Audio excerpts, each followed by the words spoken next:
You're live. Okay. Good afternoon. My name is Carolyn Kilgore. Welcome to the second day of the CCL5 review.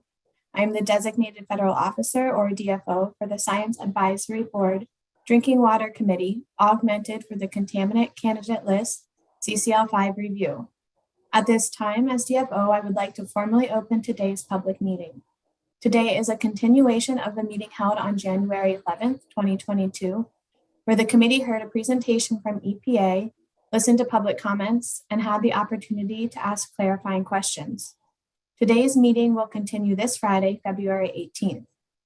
The CCL5 committee was established to review EPA's draft 5th Drinking Water Contaminant Candidate List and 3 associated support documents. Today and Friday, the committee will deliberate on the charge questions about EPA's draft CCL5. Charge questions, the meeting agenda, and other meeting materials are all available on the SAB website and can be accessed on the webpage associated with this SAB advisory activity.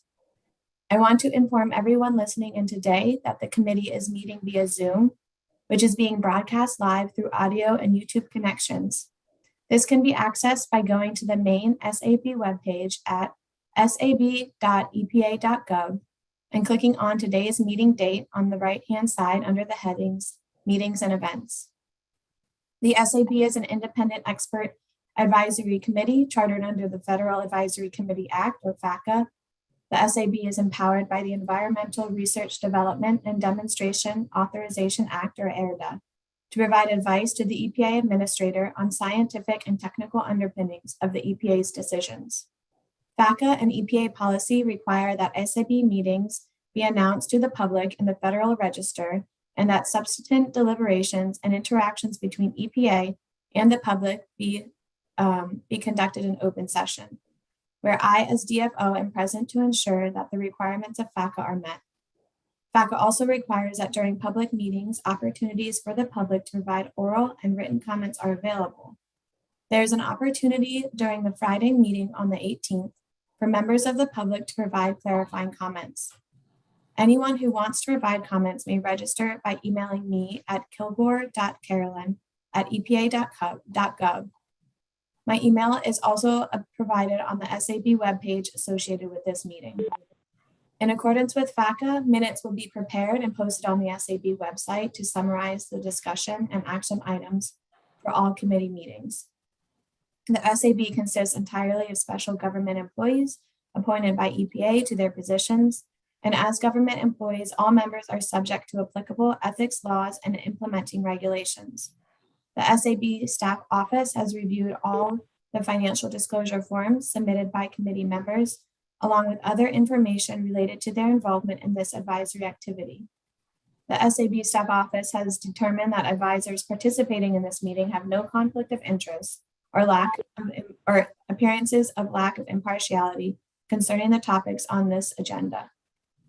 Since some members of the public are listening via teleconference lines, I ask the committee members to please identify yourselves before speaking. Before I turn the meeting over to the chair, Dr. June Weintraub, I want to provide a brief note to the committee. Following Friday's meeting, committee members will have the opportunity to submit revised comments that will be distributed to the entire committee and utilized by the lead writers in their responses to their assigned charge questions. I will go over this in more details following the Friday meeting, but I did want to bring it to your attention prior to the start of your deliberations. I will now hand the meeting over to the chair, Dr. June Weintraub. Sorry. Thank you so much, Carolyn. Good morning or afternoon to everyone, depending on where you are. I am June Weintraub, chair of the Drinking Water Committee, augmented for the Contaminant Candidate List 5, CCL5. I want to welcome members of the committee, members of the SAB staff office, SAB liaisons, EPA staff, and others to this public meeting. As Carolyn mentioned, today is a continuation of the meeting held on January 11th, 2022, and it will continue this Friday, February 18th. I will now take time to review the committee members, and I'll take the opportunity to take attendance. So please respond. I'll go in alphabetical last name order, starting with Dr. Adams. Good morning. Yeah, I'm Craig Adams. I'm a professor in environmental engineering at St. Louis University. Been working with drinking water contaminants for quite a few years. Thank you. Thank you. And Dr. Aslan? Good afternoon. My name is Aslı Aslan. I am an associate professor at Georgia Southern University, and I'm specialized in environmental microbiology in water. Thank you. Dr. Conroy Ben. Good afternoon. My name is Otakuye Conroy Ben. I'm an assistant professor of environmental engineering at Arizona State University, and I study endocrine disruptors in water and wastewater.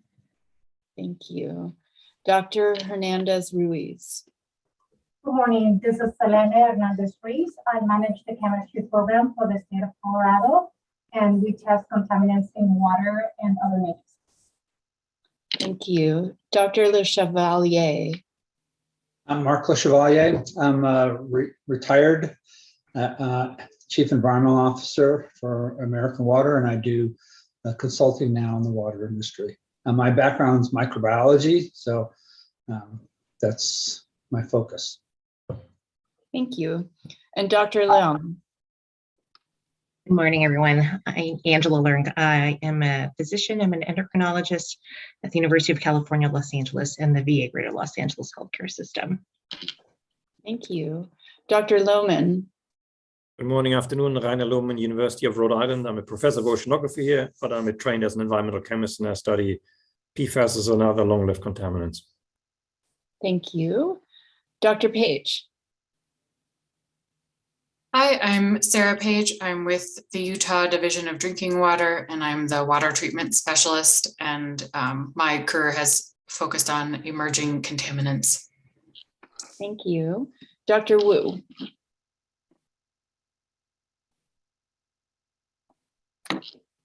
Oh, sorry, Dr. Sutton. Go ahead. Hey, I'm Dr. Rebecca Sutton. I'm a senior scientist at San Francisco Estuary Institute, and I specialize in emerging contaminants. Thank you. And do we have Dr. Wu?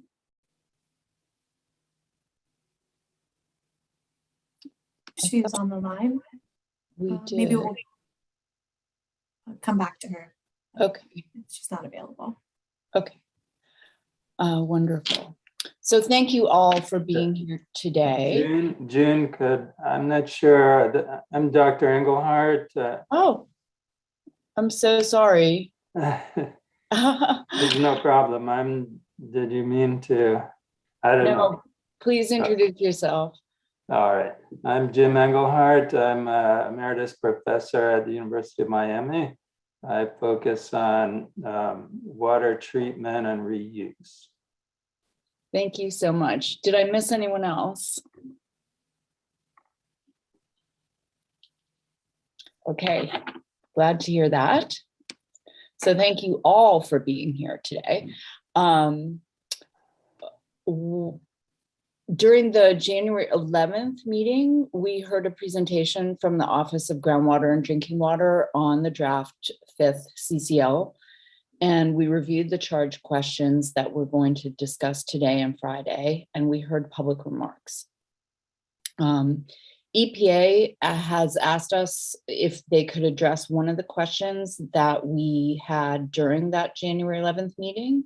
So I'd like to hand the floor over to Nicole Tucker to address that. Thank you. Can you hear me okay? Yes. Oh, perfect. Okay, great. So I just wanted to thank Mark for his question from the first SAB meeting and his comments and questions in the preliminary SAB report about how organisms covered under existing regulations get listed on the CCL. And so we have attempted to address this issue in past Federal Register notices, and most recently in the CCL 5 Federal Register notice. So I will use Legionella pneumophila as an example.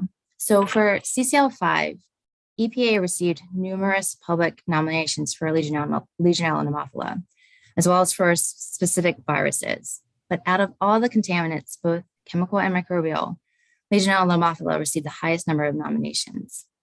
So in the CCL5 Federal Register notice, and similar to what we did for CCL 3 and 4, we approached this issue with the understanding that even though there are MCLGs for Legionella and MCLGs for viruses, that these contaminants are subject to limitations as a class through the treatment techniques under the surface water treatment rules.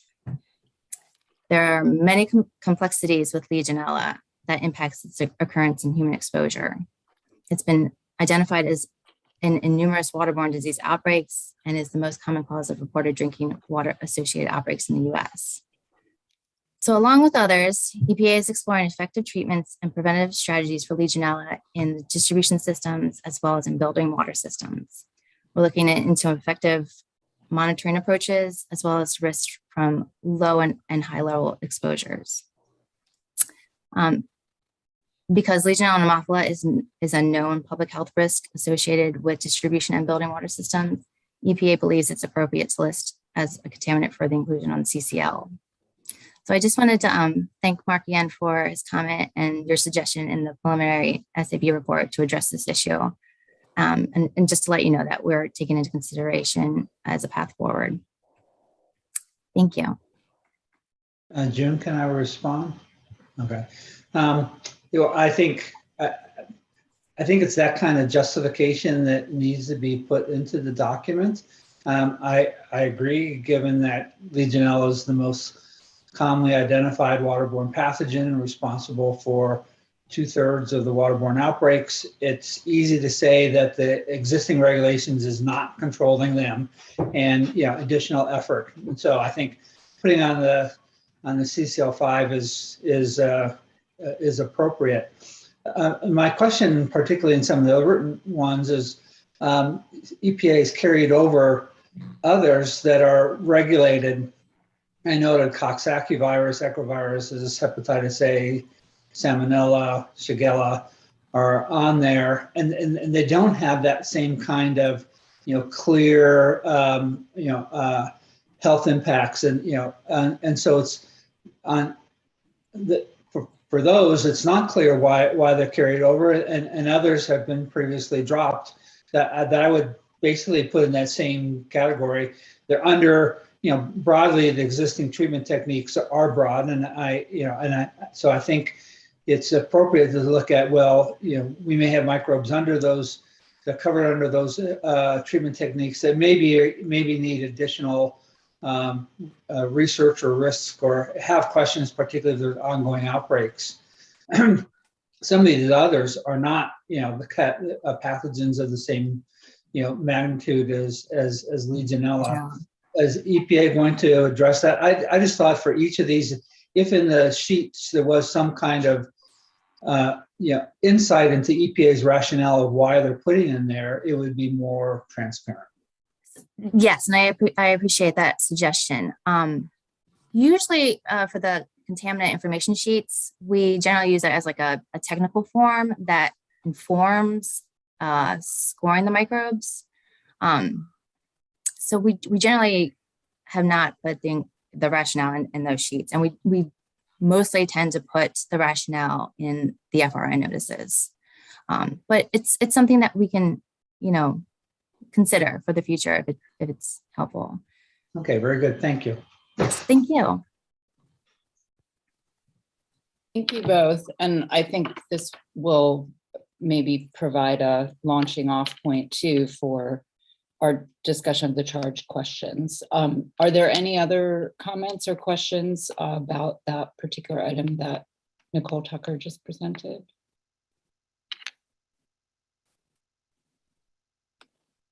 Okay, hearing none, let's take the opportunity to let Dr. Felicia Wu introduce herself. Thank you, Dr. Weintraub. My name is Felicia Wu, and I'm the John Hanna Distinguished Professor of Food Safety, Toxicology, and Risk Assessment at Michigan State University.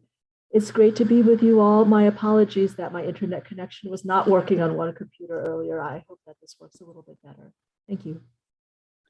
Thank you, Dr. Wu. Your connection still sounds a little in and outy, but we could hear you fine. So we'll move on now to the review of the agenda. And I think we do have a slide of the agenda or of the charge questions.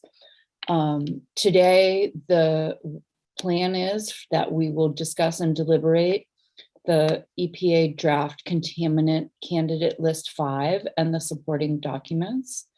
As indicated on the meeting agenda, we'll begin with the deliberation of charge question 1. For each charge question, I will call upon the committee members that were assigned as the lead discussants to provide a synopsis of their response.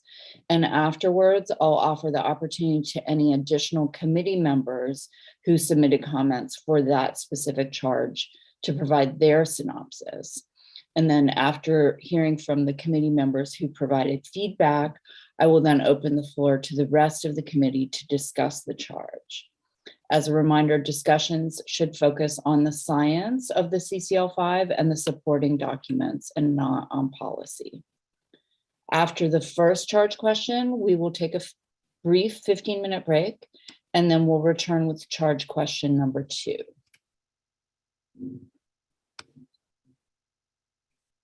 Charge question 3 and 4 will be conducted a bit differently because what we'll do is combine the discussion of both charge questions. So with today's discussion, we'll focus on charge questions 3 and 4, focusing on chemicals, and Friday's discussion will focus on microbes.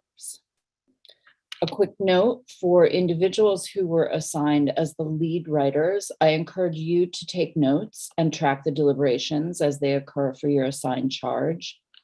Following the meeting on the 18th, you will be asked to provide a written response that captures your perspective integrated with the committee's discussion and the written responses. At the end of Friday's meeting, lead writers will have the opportunity to provide an oral summary of the key takeaways from the discussion that will be included in the report. If you need to clarify any misunderstandings or request more information from your fellow committee members, you can do so at that time.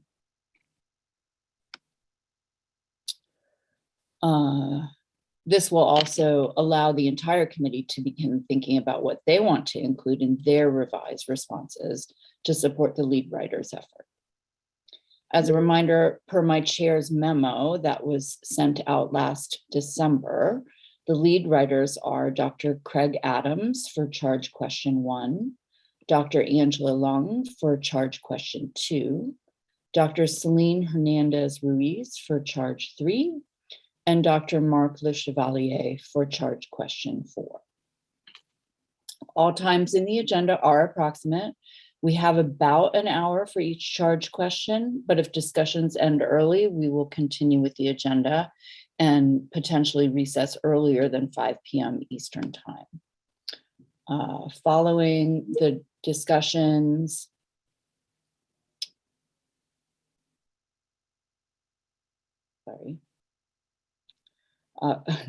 following the discussion of charge question 3 and 4, I will provide some administrative remarks, and then Carolyn will recess the meeting today until Friday the 18th.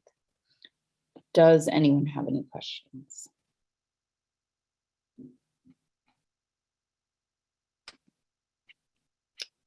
Okay.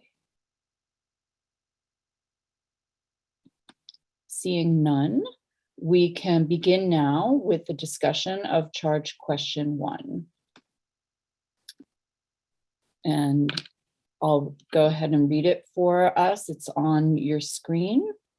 Charge question 1 is, please comment on whether the Federal Register Notice, FRN, published on July 19th, 2021, 86 FR 37948, docket ID number EPA HQ OW 2018-0594, and its associated support documents are clear and transparent in presenting the approach used to list contaminants on the draft CCL5, And if not, please provide suggestions on how EPA could improve the clarity and transparency of the FRN and the support documents.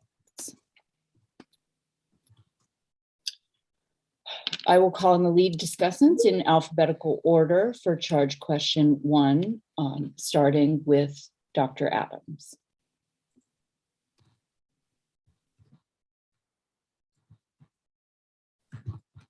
Yes, I'm going to defer for just a moment. I'm going to be taking notes, and if you could loop back to me, June, that would be great.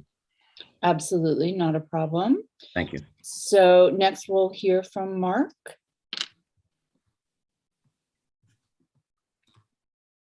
Yes, so my comment on this was much related to the discussion we just had around the organisms that my focus would be primarily on the microbes, and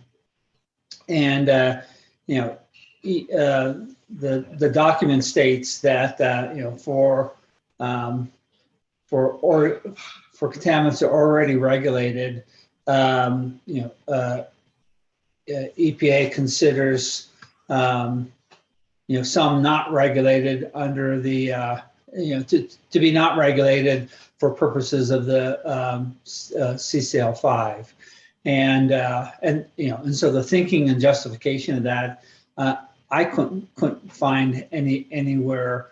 As we had just a discussion on Legionella Haemophila, yeah, given the continuing outbreaks, I think that's appropriate. So I think kind of a statement somewhere in the document around why Legionella Haemophila needs to be, you know, continued research. But there's carryover of other microbes, which I list in the notes from Coxsackie viruses, echoviruses, hepatitis A, Salmonella, and Shigella sonnei, which don't have the same kind of waterborne outbreaks as Legionella Haemophila, and yet they're carried over.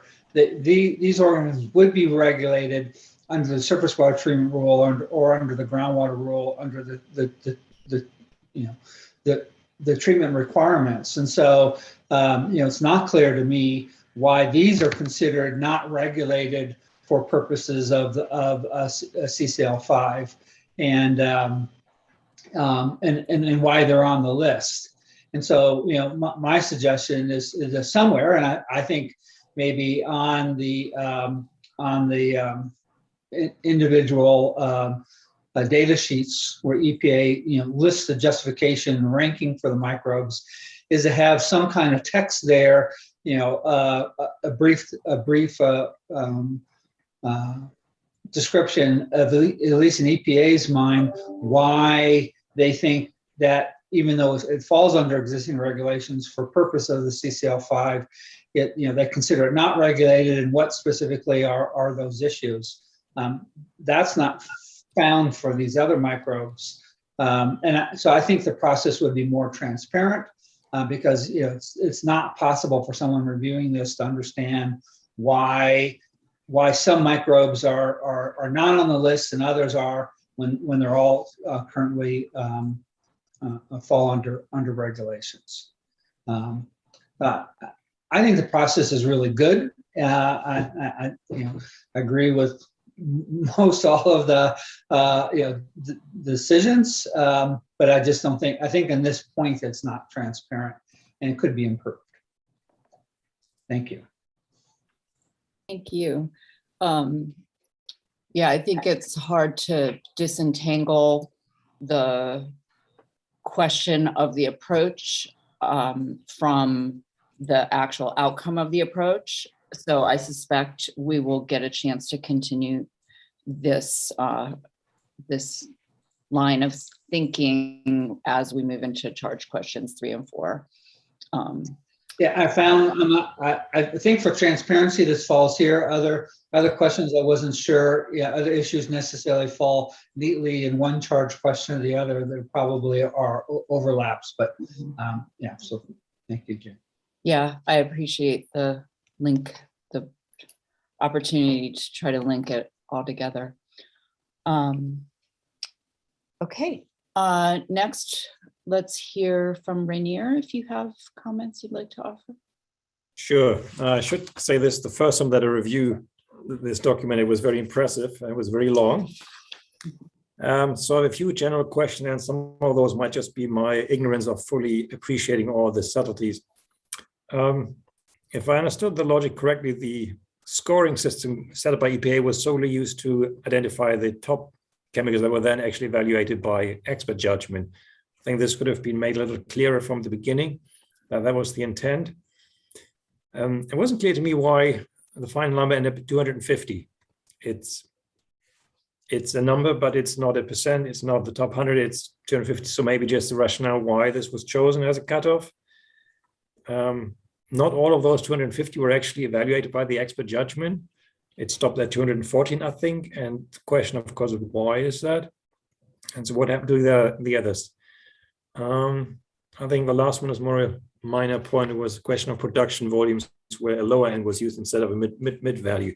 I don't think it matters that much because I don't think production volume was actually important in the end in making decisions. So those were general impressions. I had a few specific questions, and I think that came up by others. Suddenly some groups of chemicals were introduced, and PFAS was one of them, and disinfection byproducts and something else, but it wasn't clear why some were chosen as groups and others were not. The National Academy of Science, Engineering, and Medicine has grouped some flame retardants, organophosphate flame retardants, I believe, as a group, and several of those were evaluated by EPA too. I think 17 or so in total. So why are some included as groups and others not? I think that was one. The other is, even if you say you include PFAS as a group, for a while it read as if that meant any PFAS, but I think it actually meant it's only those PFAS that are included in the method set up by EPA, so 537.1, which is 18 or so PFAS. So some truth in advertising would help to say, all right, these are the ones we actually focus on and we ignore everything else. Whereas in the text of the document, at this stage also says PFAS are thousands of chemicals. So just clearer why what you group, why you group, and then which one are in and out. The other part was for the selection of pesticides. It's a very logical approach was chosen to only include those pesticides which have a higher persistence, because then they have a chance to reach drinking water. But it would at least be prudent to assess whether for those short-lived chemicals there is a known stable byproduct that could actually now reach drinking water supplies. I think Rebecca Sutton had a similar comment.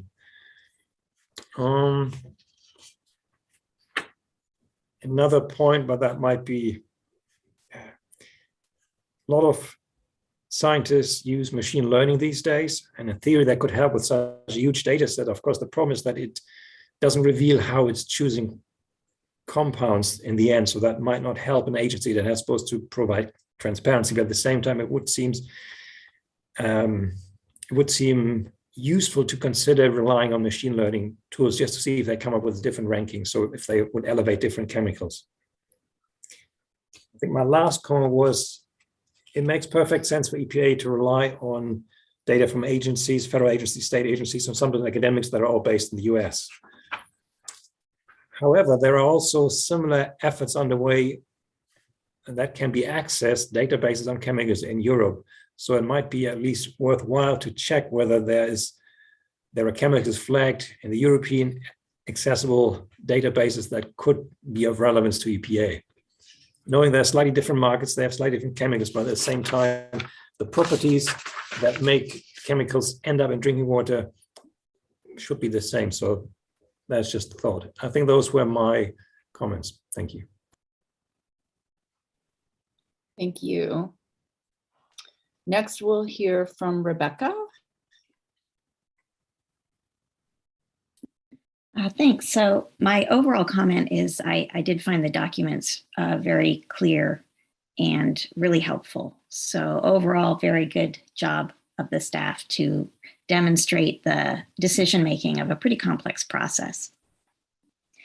The one area I thought could be improved was identifying or clarifying what types of data are used for the occurrence data. So this is the contaminant presence in the drinking water or in the surface waters. Because when I reviewed the document, I saw a few references or data sets that I might have included in, for example, different contaminant information sheets. And then I realized that I wasn't sure what kinds of data were considered valid for this program. So I made a list of bullets that are in the notes, and I can kind of read off the qualities that you could clarify as to what are included in terms of these occurrence data. For example, are standardized methods required, or can more exploratory or academic methods be used to quantify contaminant concentrations? Are passive sampler data included, which can result in estimated concentrations rather different than grab sample data? I was curious about suspect screening or non-targeted analysis, whether that were included. Let's see.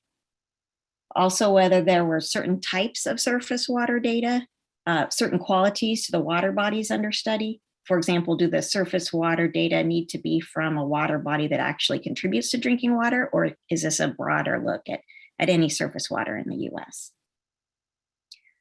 A few other comments. Let's see. What kinds of state agency data are included? What ranges of dates? There's a few different scattered comments about which ranges of literature, for example, are reviewed, but it seems a little different for different databases, so it might be nice to compile that more distinctly. The wastewater effluent data seemed particularly limited in terms of its comprehensiveness. And I also wasn't sure how those wastewater data were informing the overall assessment. So that's a question mark for me. If that's a place where you want more rigor or more information, there are a lot of available data that are not included currently for the contaminant information sheets. And likewise, there's another pathway for contaminant discharge that is currently neglected, which is urban stormwater runoff. And that can be a pretty major source of a lot of these contaminants. And it's not really reviewed in any of these documents. So I think the question for me is why not? And would this be useful now or in the future to think about that urban runoff as a pathway for contaminants? And then one last comment that didn't make it into my notes is based on my reading this week was I just read a pretty interesting article on potable recycled water and whether that is another data source or a matrix, say, that the EPA might want to start tracking in the future as it becomes a greater part of our water supply. So that's it for me. Great. Thank you so much. And Felicia. Thank you, Dr. Weintraub. If there's any problems hearing me, I apologize in advance. I think that many of the comments I had with respect to this question were already addressed by my colleagues so eloquently. The FRN was commendably clear, as were the associated support documents. There were just a few minor suggestions. First, on building the chemical universe, and I think that some of my comments here mirror Dr. Sutton's, that the way that I had put it in the comments was, did we take care of all of what Donald Rumsfeld referred to as the unknown unknowns?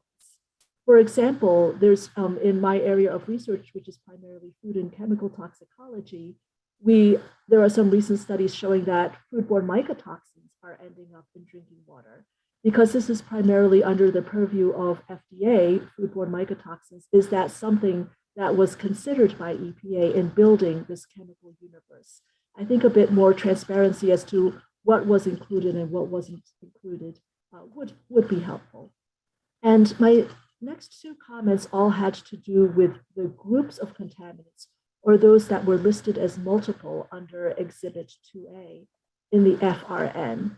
That one is a minor detail of how they were organized, that DBPs were all put into a table immediately following Exhibit 2A, but then you had to read many pages down to find similar tables for the PFASs and other groups. And it might make sense for a reader to have all of those different tables grouped together nearer the beginning. And there was also some question as to the appropriateness of putting these particular items together in groups. Another example that I might describe is enteroviruses, because they have very, very different health effects, and yet they're all being grouped together as one. And what is the rationale for that? Finally, I wanted to pick up on a point that a colleague here, Dr. Lohman, brought up about the interesting notion of using machine learning to try to rank these different potential contaminants and to see, would that ranking be similar to how these were ranked by human choice? I think that would be a fantastic idea and an interesting check. Of course, this particular question is about clarity and transparency, and sometimes machine learning can be a bit of a black box as to how the machine was programmed to learn these data. But I thought it was a really interesting point. Thank you.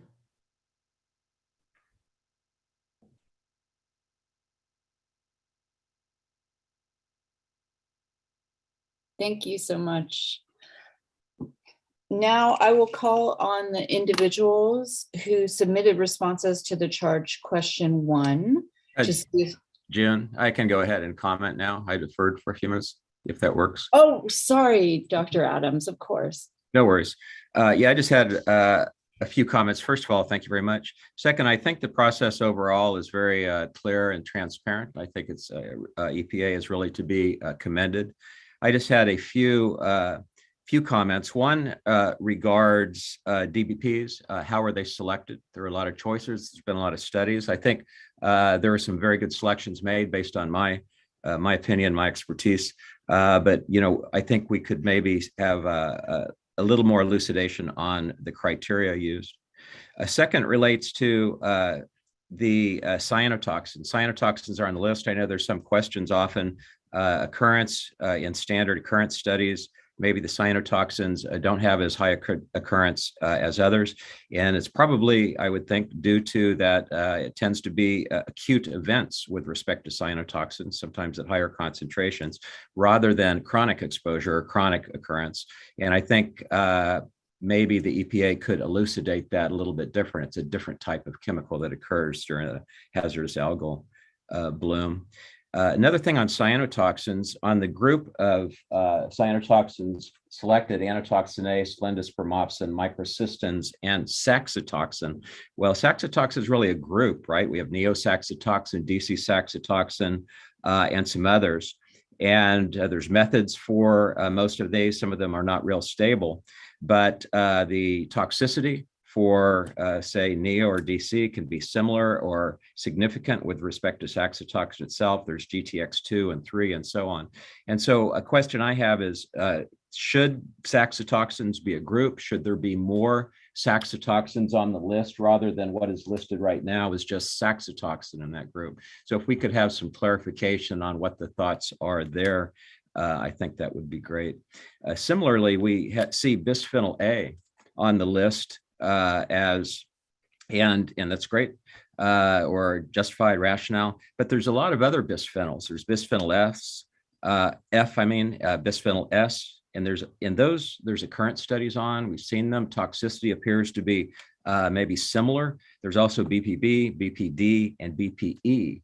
And so a question I would have for EPA is the rationale of selecting just bisphenol A when it's documented that in manufacturing, there has been a shift in some cases from using bisphenol A to some of these other bisphenols, and there's occurrence data on those. So I would have a question about that with respect to the process. And then finally, and it's come up in some other comments, has to do with detection. How is the MDL, method detection limit or instrument detection limit and so on, used with respect to saying something occurs or does not. So those are my main comments. Great. Thank you so much.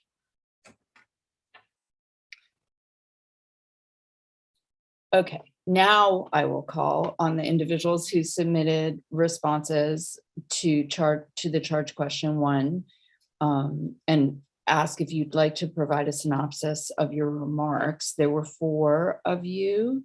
We'll start with Dr. Aslam.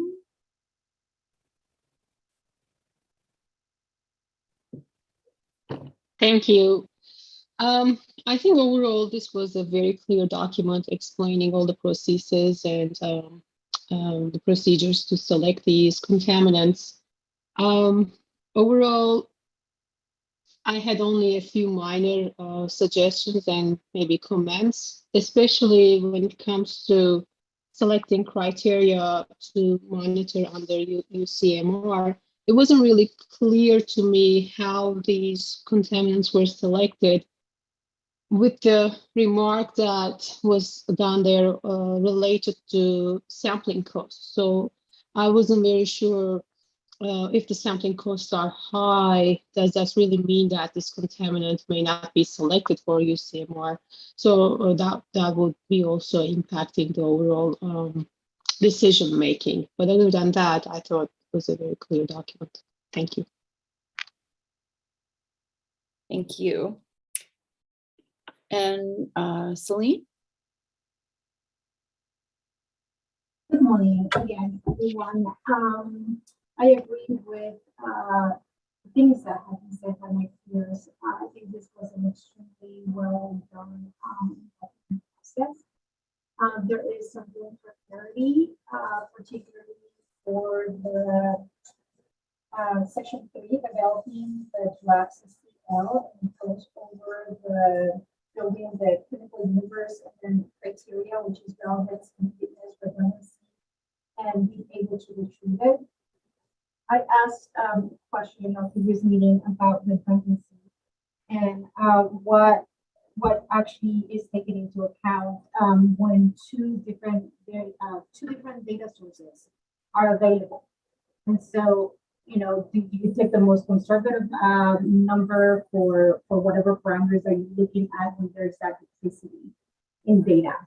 So if we can elaborate and make it more clear what happens when we have that redundancy, which one is chosen in order to carry out the entire process. Thank you. Okay, thank you. And Angela. Hi, everyone. Thank you, Dr. Weintraub. I'll just keep my comments fairly brief, addressing maybe 2 points. Overall, the documents themselves were clear, but quite lengthy. It took a little bit of getting through. I was a little bit surprised that the overall process for approaching the chemical contaminants was a little bit different from that of the microbials. My impression was that the microbial draft chemicals were formed mostly on expert opinion, whereas the chemical contaminants seem to be a little bit more of a calculated risk, validated by logistic regression modeling and so forth. So there was just a little bit of differences there. And then secondly, it's just maybe a semantic thing, but if obviously all the data that we have are epidemiologic association studies. And so I would perhaps ask that the EPA consider the term health risks rather than health effects, since we're not completely sure they are effects at this point. That's all I have. Great. And Dr. Engelhardt, did you have a clarifying question, or did you want to offer some comments? I was going to let Dr. Page. Yeah, no, the reason I raised my hand is I wanted to let you know that I could not hear Celine. Oh. I couldn't hear that. Okay, thank you. Yeah, Celine, you were coming in and out. I feel like I captured most of what your comments were. The last part that I took notes on here, it was the that you pointed out the difference between the microbial, the way that microbial contaminants were approached versus chemical, where the microbial tended to rely on expert opinion versus the chemical approach, which seems to rely more on the like calculations and calculated risk. And the last part of her comment was that to encourage the framing of health effects as opposed to risk, or vice versa. That's an important distinction.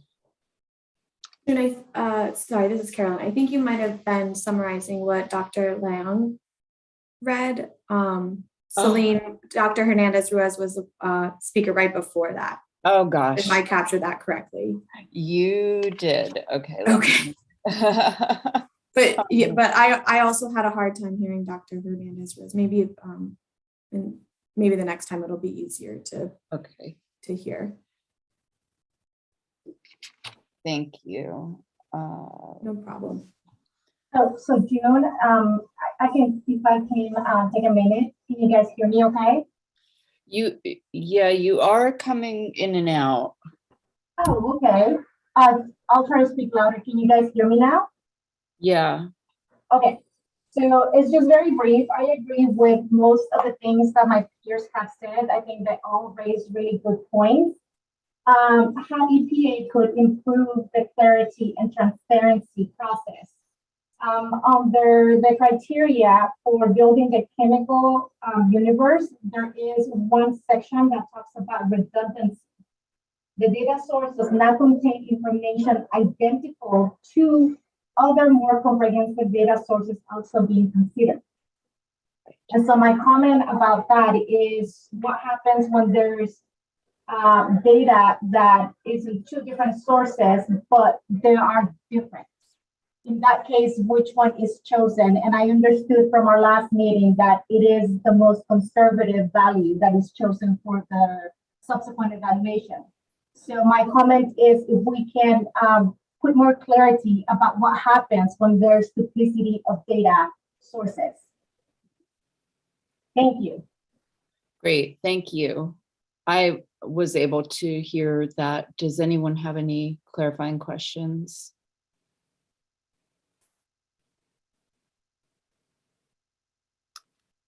Okay, thank you so much. And now we'll go on to Dr. Page.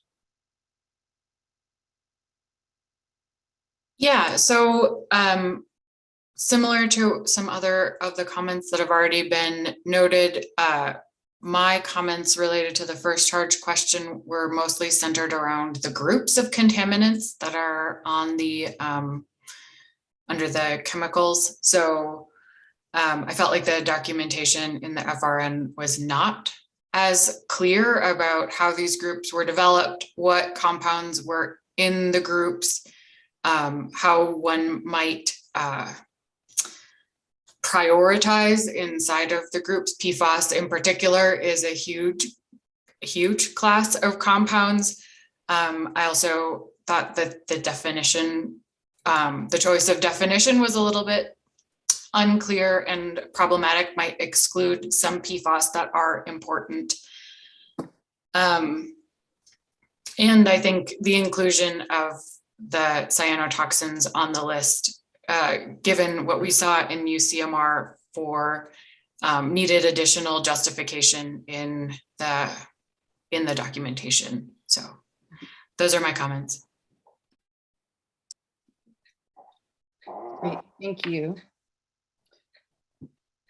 And we can now open the floor to if anyone else from the committee or anybody who's already spoken would like to add comments. You can go ahead and raise your hand and I can call on you. Go ahead, Dr. Engelhardt.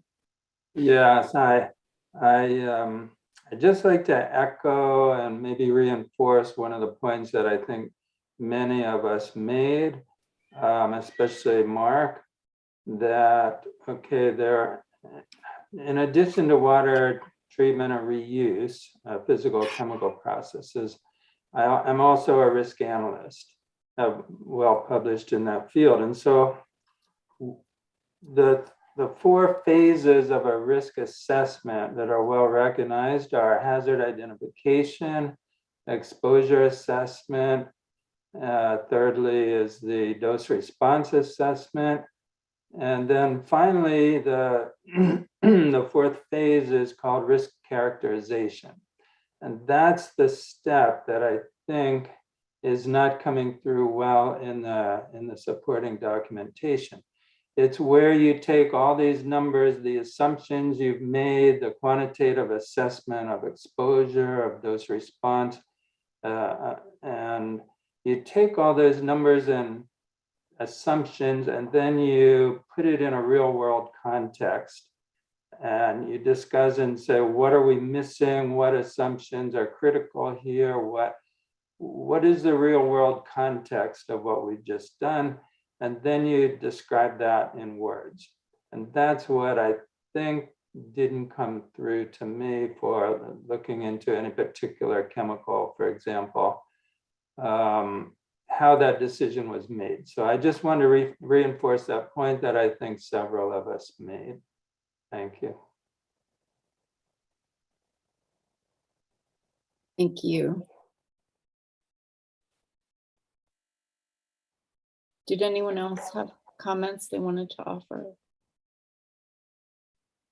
I'll go ahead and just offer my own comments, which are not that different from what we've already heard.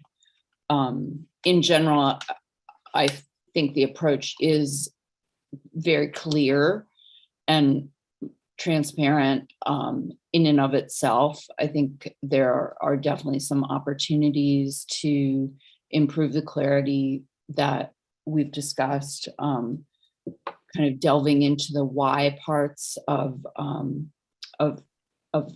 how some categorizations are made between something that fits into the approach or not.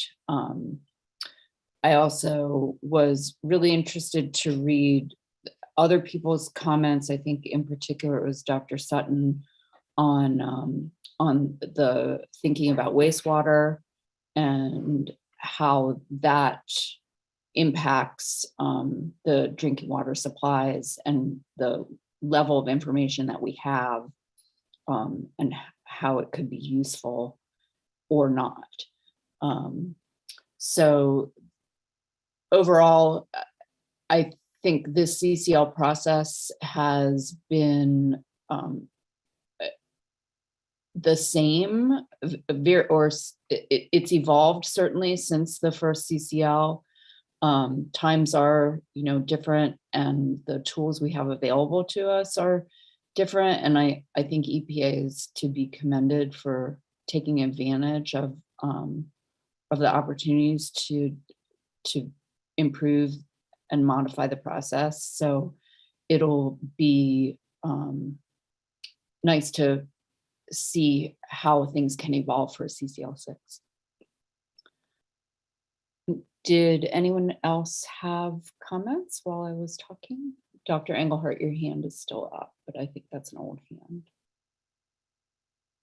Yeah, sorry about that. Actually, I would like to applaud EPA for their careful approach to a very critical, important and complex question.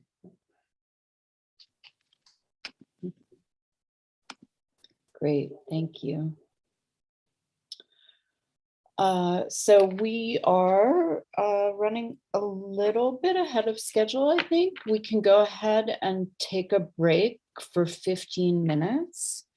I have 9:55 Pacific time, which, if I can do my math correctly, is 12:55 East Coast, let's return then in 15 minutes, which will be 10:10 or 1:10 or something like that if you're in the middle of the country.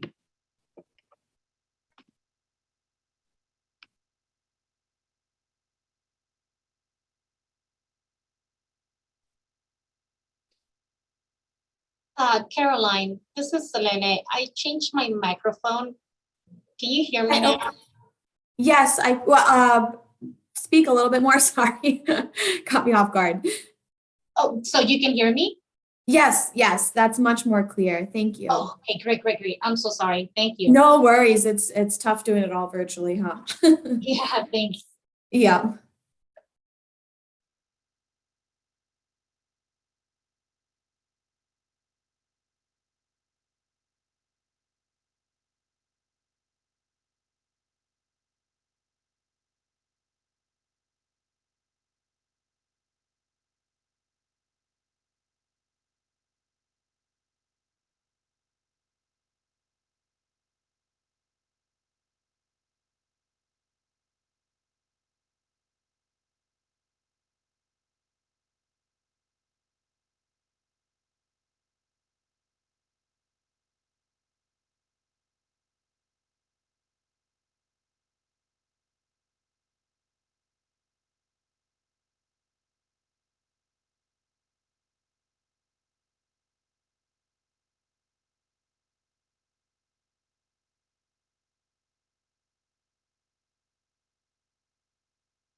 Okay, I'd like to invite everyone back from our break.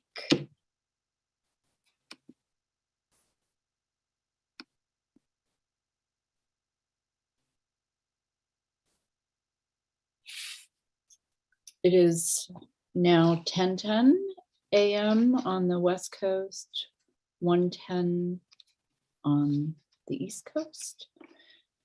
And we will now move on to the next agenda item, which is charge question 2. It's up on the screen and I'll go ahead and read it. Please comment on the process used to derive the draft CCL5, including but not limited to the CCL5 improvements to assess potential drinking water exposure, consider sensitive populations, and prioritize contaminants that represent the greatest potential public health concern. Dr. Adams was the lead on this as well, or sorry, Dr. Adams is first and not the lead on this. So did you want to go ahead and start us off with your comments?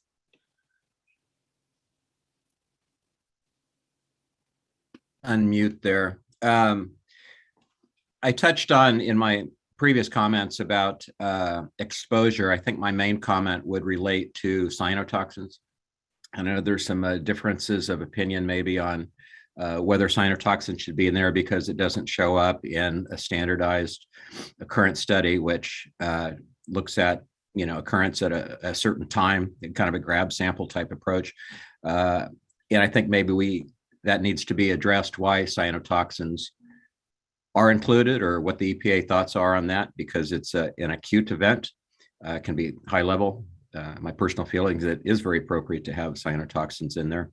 It's just that they're often missed in a standard occurrence survey.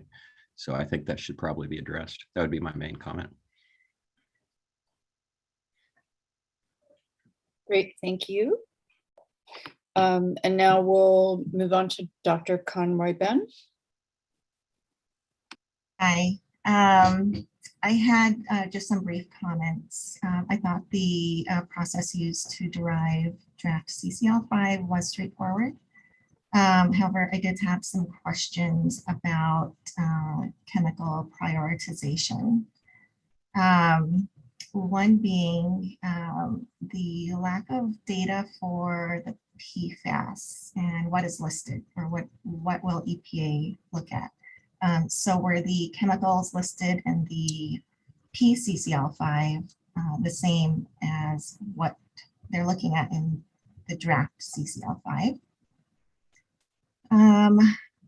Will the disinfection byproducts be further broken down into their individual classes? There was some discussion on that, specifically nitrosamines versus haloacetic acids and so forth.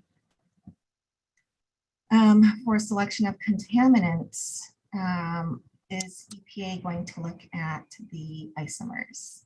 I saw that permethrin was on the list, and it does exist as cis and trans. However, I think I only saw one of the permethrins in the binder of chemical information listed. So I was wondering if they were going to look at the other isomers, and if there's a need to look at isomers that have R and S forms, specifically disinfection byproducts. Also related to chemical prioritization for the health-related data elements. EPA has the scoring criteria related to toxicity, cancer, neurotoxins, and androgen receptor binding. I'm wondering, were other endocrine systems considered, such as estrogen, alpha, beta binding, thyroid alpha, thyroid beta, PPAR, which is the emerging field in endocrine disruption.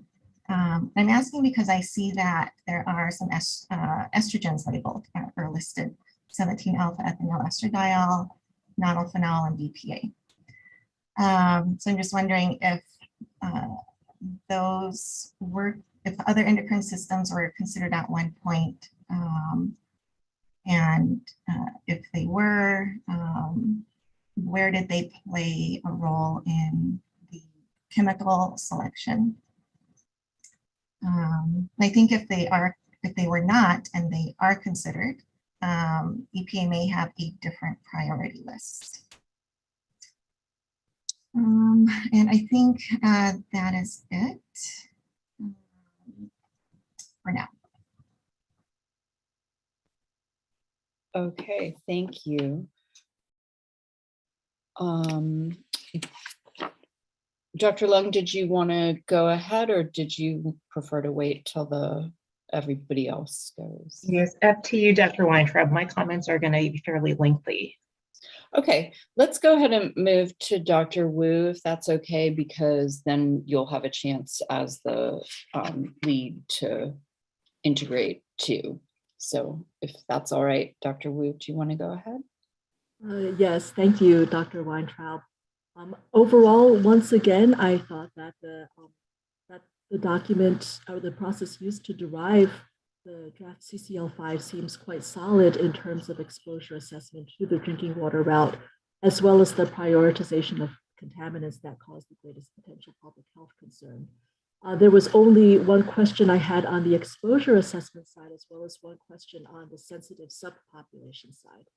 On the exposure assessment side, my question has to do with, once again, as described in question 1, the groups. And particularly, I was thinking of the example of cyanotoxins, which are produced by very different genera of cyanobacteria with very different concentrations in different parts around the United States. And so to have them all be evaluated together in an exposure assessment, I did have some questions about that. I recognize that others on this panel are more expert in cyanotoxins than I am, but I really wondered about that because it does seem that they're produced by such different cyanobacteria in different concentrations.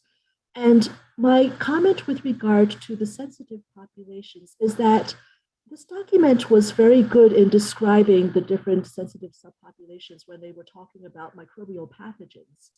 And I found it rather interesting that there was not the same discussion applied to chemicals and toxins, because there are surely sensitive subpopulations in terms of health effects to exposure from chemicals and toxins. And that was mostly talking about from the described in the context of pathogens rather than the chemicals and toxins.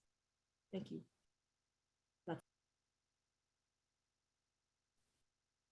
Thank you very much. And Dr. Lung, go ahead.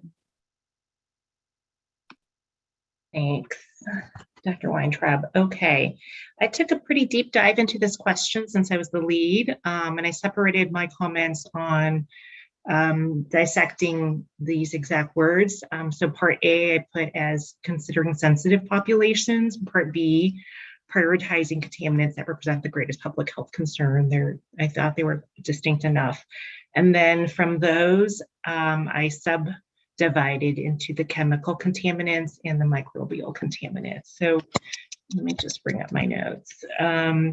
So overall, for sensitive populations, I went back into the original language of the Safe Water Drinking Act, again amended in 1996. And unfortunately, the language remains fairly vague.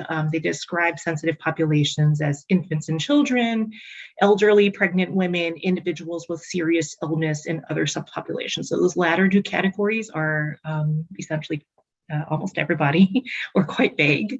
And so perhaps there's room for the EPA to at least acknowledge that this is perhaps a limitation stemming back from that language.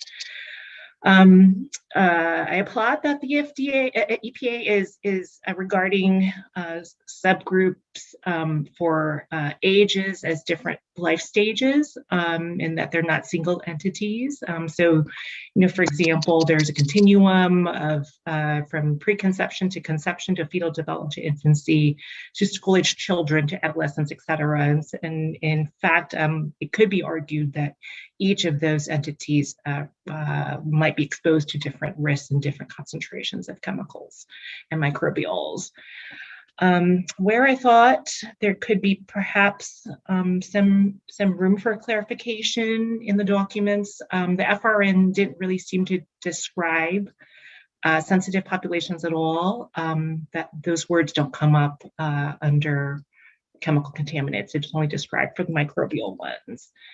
In the technical support documents themselves, the derivation for the chemical contaminants refers to drinking water intake and formula-fed infants and pregnant women, lactating women, women of childbearing age, etc. There perhaps could be some more detail there. In just going back to what I was just referring to, that there could be differential effects on even more subgroups. And if we really want to break it down, even within trimester of pregnancy, there's some literature on that, on certain chemicals. And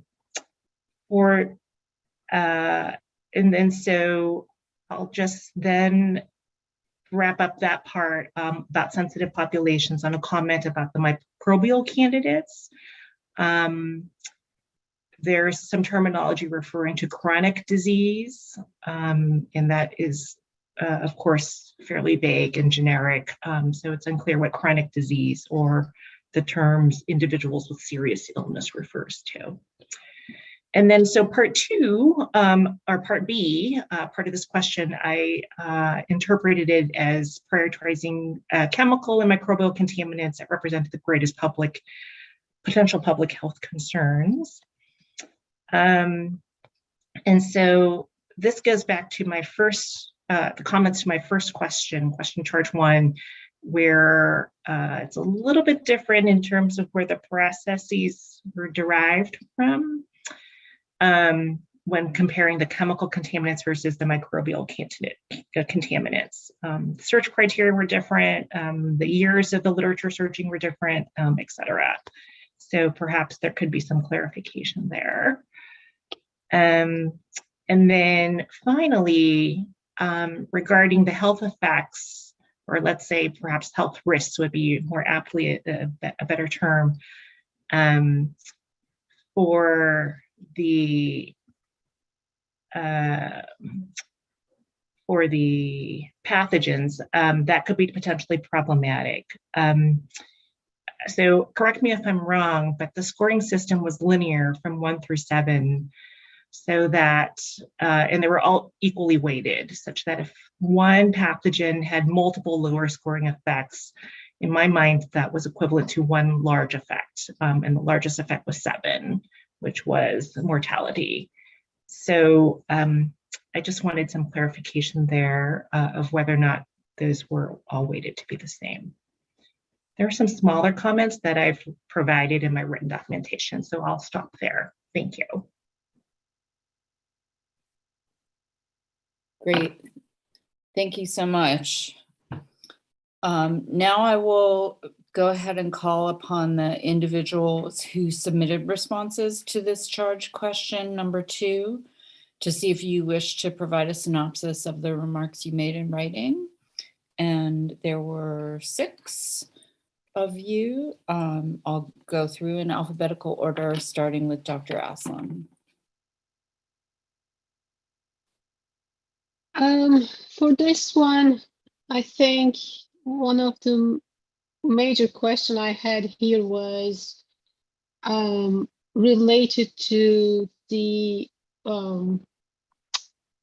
sensitive populations and how that's linked to the outbreaks that's defined in this documentation, because it wasn't really clear to me if there are areas where there is no outbreak but still higher number of these pathogens existing, how would that impact sensitive populations, even if they are not creating outbreaks? So was that even considered in that sense?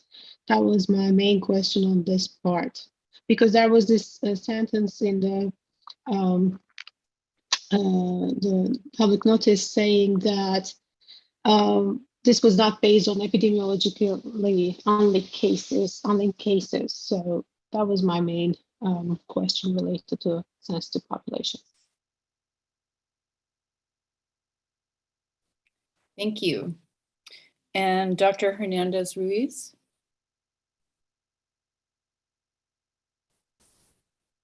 I believe my comment was that I completely agree with the material presented, and I don't have any comment on this one. Okay, thank you. And Dr. Le Chevalier? Thanks. And looking at my comments, they may relate to question 2. Some of them could be kicked over to question 1. But I would probably, I have a lot of detailed kind of comments and probably these fall under more like data quality. So I dug into some of the references used to support some of the microbial justification, and sometimes they are weak or non-existent. For example, the justification of Acinetobacter baumannii cites a 1989 study that says it was found in U.S. waters, but it didn't identify baumannii, only the bacteria ascribed to Acinetobacter. So it was not really the support for the health effects for that organism. Kind of similarly, Archibacter, it references a 2007 study, but that study doesn't list Archibacter as a cause of outbreak. It was one of many other pathogens, many other more obvious pathogens present. And so, using that as a justification of why that has the health effects here is questionable. Blastocystis is controversial because it's commonly found in healthy and ill people, and so there's a lot of debate whether or not it's just normally carried or cause of disease. And so, kind of a lot of these comments are like this. There's some non-peer-reviewed, conference proceedings papers, again, going back to 1986, that have been never published. I'll pull one. Justification Helicobacter pylori as being in U.S. drinking waters was based on a 1999 paper that identified the organism only by immunomicroscopy. And there's always a potential with that technique that you have cross-reacting of, the fluorescent antibodies with non-Helicobacter. Significant since 1999 when that paper was published. There have been no other papers found Helicobacter pylori in U.S. drinking waters. So it kind of raises questions on that. However, it doesn't reference that Helicobacter has been found in developing nations in drinking water. So maybe it's not U.S. waters, but others. So a lot of really scrutiny of the references and justification here. All fall under the general comment of kind of being more discriminatory in the use of references, particularly non-peer-reviewed or older references where those findings hasn't been supported by other studies that have been more recent. So I probably all in the bucket of data quality, particularly around the health effects. So that's it. Okay. Thank you so much. And next we'll have Dr. Lohman. Yeah, I hate to realize that some of the comments I made under charge question 1 were really for charge question 2, but they're similar enough that I think they could be in either one. So one was about the grouping, and we touched on that before. It makes sense to include PFASs and as a group, but then is it just method 537.1, or are there other potentially includable? The other was, why were other group compounds classes of compounds not grouped, like organophosphate acids, of which several were, or quite a bunch were actually evaluated. So that was my big two ones. The third one was about the potential degradation process of pesticides that might be long-lived and thus could be of concern. And the last one would be to check with non-US databases to see if the Europeans, for example, have included other contaminants in drinking water that could be used as a flag to see, is there a problem in the US too? Those were my main comments. Thank you. Thank you. And Dr. Page.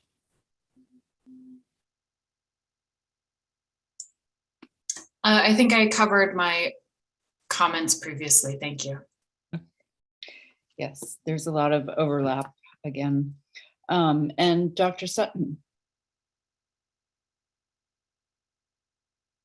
Hey, yeah, I wanted to overall compliment the process that is outlined in the documents. I thought it was a really good effort at balancing the different types of data that are available for the different contaminants, such that there's not an automatic exclusion of potential concerning contaminant because it's missing occurrence data or missing health effects data. So I thought that was a really great approach to try and be inclusive and acknowledge the data gaps that we deal with for these types of contaminants. I also wanted to support the chemical class approach. I did make the interpretation when I read the documents that the PFAS class was more inclusive. And so as EPA clarifies that point, I would certainly love to see the more inclusive interpretation, but I'm not sure any longer after this discussion if that is actually what EPA meant. I did want to bring up two little comments, sort of points of concern in the process. The first being on the OPP, the Office of Pesticide Programs model for pesticides, where modeling data are being used to inform occurrence estimates. It's important to note that that OPP model does not perform as well for pesticides used in urban settings. It generally does not include wastewater effluent contributions and can underestimate urban runoff contributions. So it's important, if those model data are what we need to rely on, that there's acknowledgement of this limitation of that particular model for the urban settings in particular. And then the last comment I wanted to make reflects something Dr. Adams said earlier about method detection limits, which is that we can't really compare detection frequencies for different studies or different matrices without having the method detection limit or reporting limit for those studies. If you have a really high reporting limit, then you might have a detection frequency that would lead you to think a contaminant is less prevalent than it actually is. And so that's a problem that can be resolved by adding in method detection or reporting limits for the different studies, so we can verify that the right or more sensitive data are being relied upon. And there can be quite a range of method detection or reporting limits for some of these contaminants, unfortunately. So you really want to rely on the more sensitive studies when you can. That's it.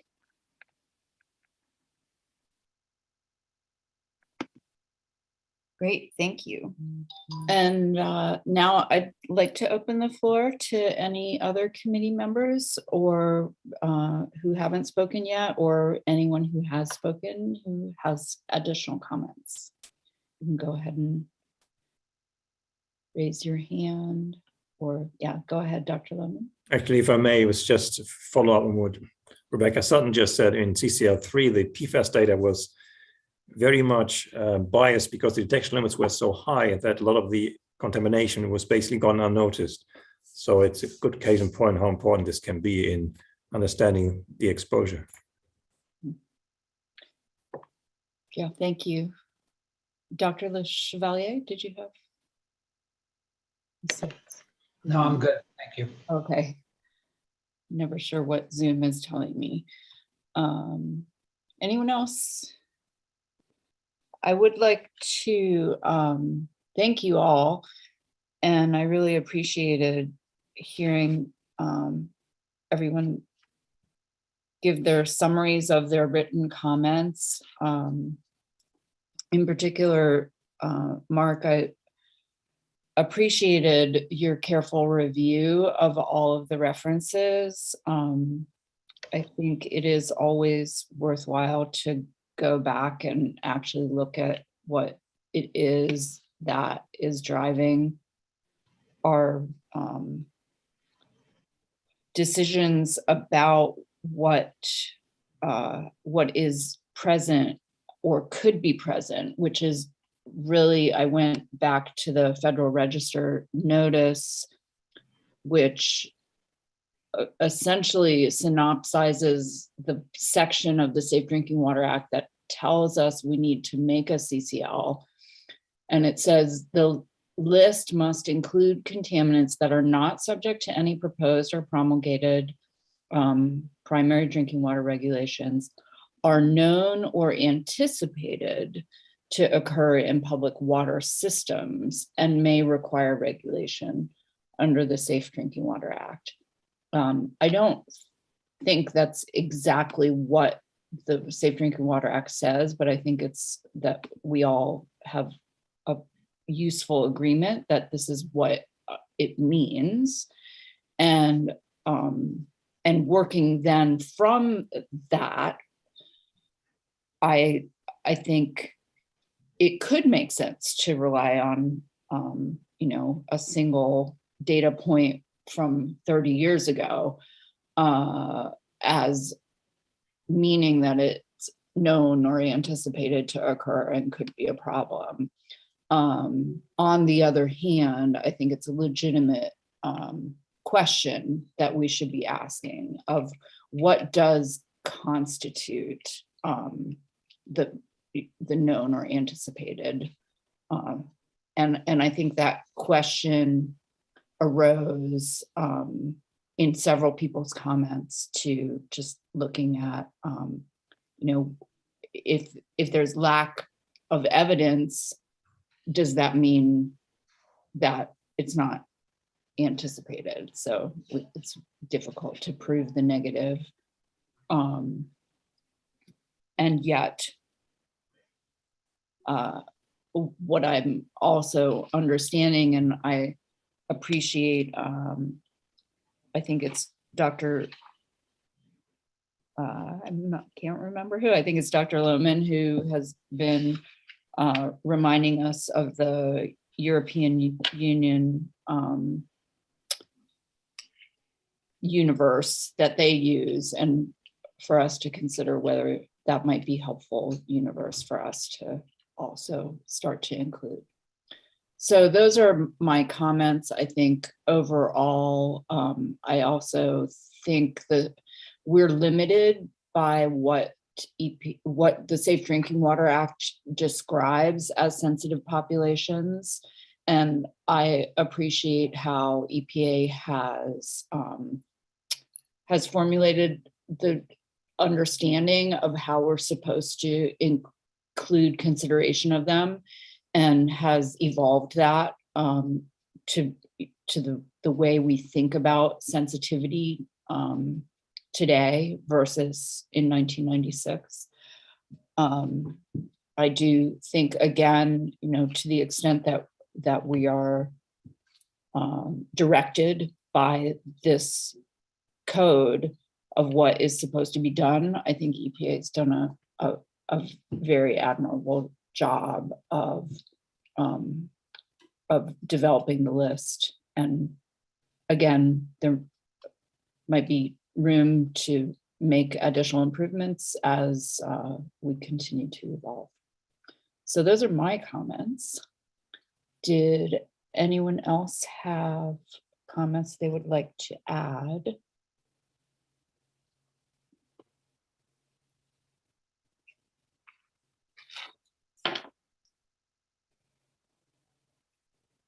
Okay, I am not seeing anyone, and we are still running ahead of schedule here. I have 10:40. Dr. June? Oh, yes. Hi, this is Selena Hernandez-Ruiz. I just remember something that caught my attention in one of the responses. And I'm flipping through my pages. I'm not really sure if it was Dr. Angela Young, but she wrote an important point about the EPA stipulating that immunosuppressed individuals were not considered sensitive populations. So I was wondering if she made the comment, if she can elaborate on that, because I thought that that was a really good point. Sure, I'm happy to. I didn't talk about that in the oral comments because they were already written, but indeed, the EPA stipulated in this draft that immunosuppressed individuals were not considered in the grouping of sensitive populations, and it was a little bit unclear to me as well about the justification for that. In the document, they wrote that the immunosuppressed folks have higher use of healthcare resources for various chronic illnesses and thus confer perhaps a likely higher degree of protection. I'm not sure that's an assumption we can make across the board, that all immunosuppressed people get more healthcare resources. And secondly, it was also unclear to me why immunosuppressed folks, they were sort of assumed to have high adverse health effects scores, and thus immunosuppression itself was not regarded as an independent risk factor.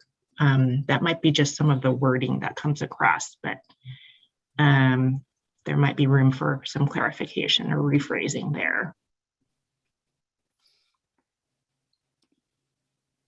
Yeah, I thank you for raising that.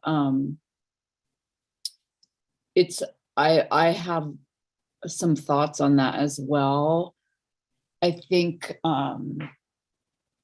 it is really difficult to develop the idea of the CCL is that it then gives the universe to which we would further consider whether a primary drinking water regulation would need to be developed or could be developed. And considering the immunosuppressed as a sensitive subpopulation could come in the actual development of the regulation as opposed to the whether it belongs on the list in the first place. And so I appreciate that EPA addressed it head on in the CCL description and was clear about that this group was not included in the definition. I think that's a legitimate decision. And also, I think it is something, that is worth, that I'm glad we're pointing out here, because it is something that, potentially for the next CCL may need to change or should be, or could be considered, whether we need to develop a different definition of what immunosuppressed is, why it might be important for that to be a group that is considered in drinking water regulations. So yeah, I appreciate that comment. Does anyone else have anything to add about that or anything else?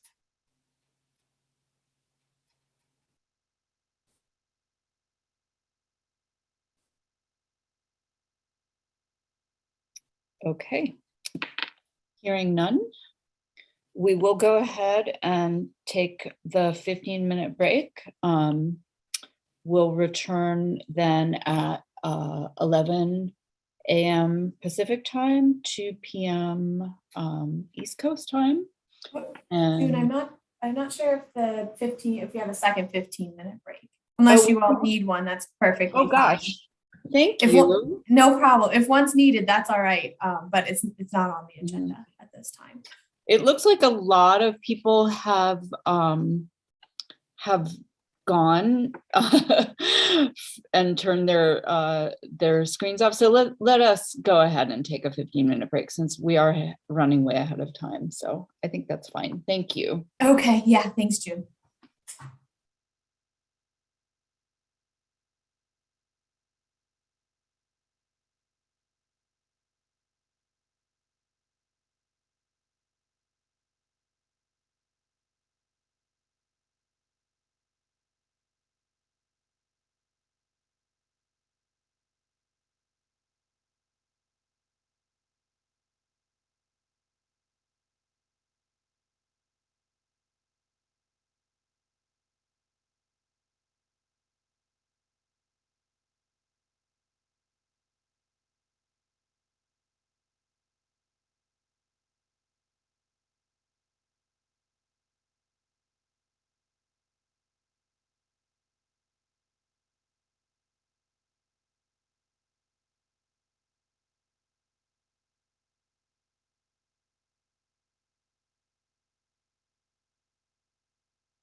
Thank you for the timer.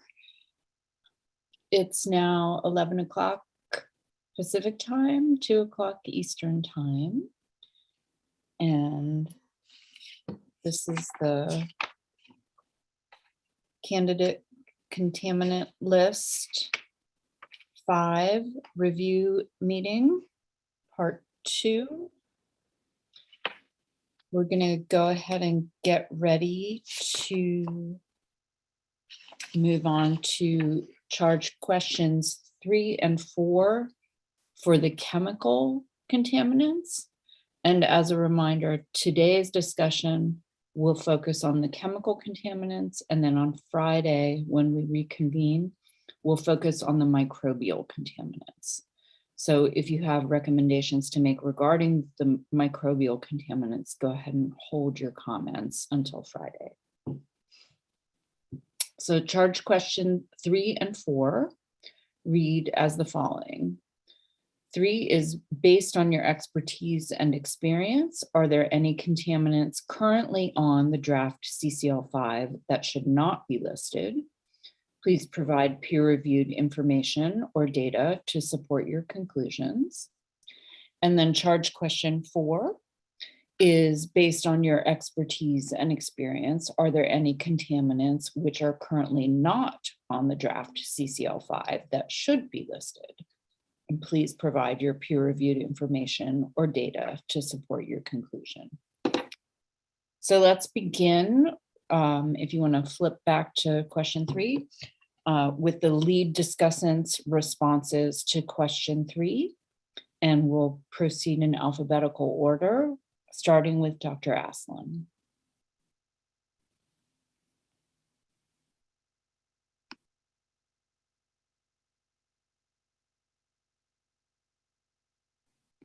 Sorry, I'm trying to unmute. For the chemicals, I didn't have much on my end. So, and I thought it was pretty much everything was listed there.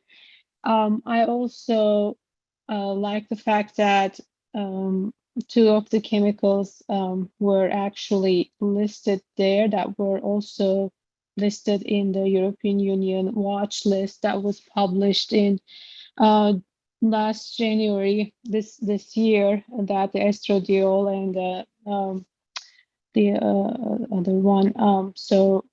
Other than that, I don't have any other comments on that part. Okay, thank you very much. Dr. Engelhardt?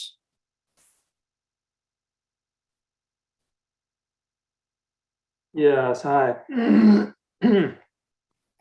My expertise is primarily, excuse me, chemicals. So those will be mostly my comments.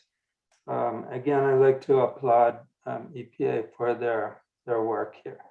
So also, I like to give full disclosure here. My research group works on developing methods of zeroing out chemicals in drinking water. I mean, mineralizing organics completely to carbon dioxide. It produces a trivial CO2 footprint.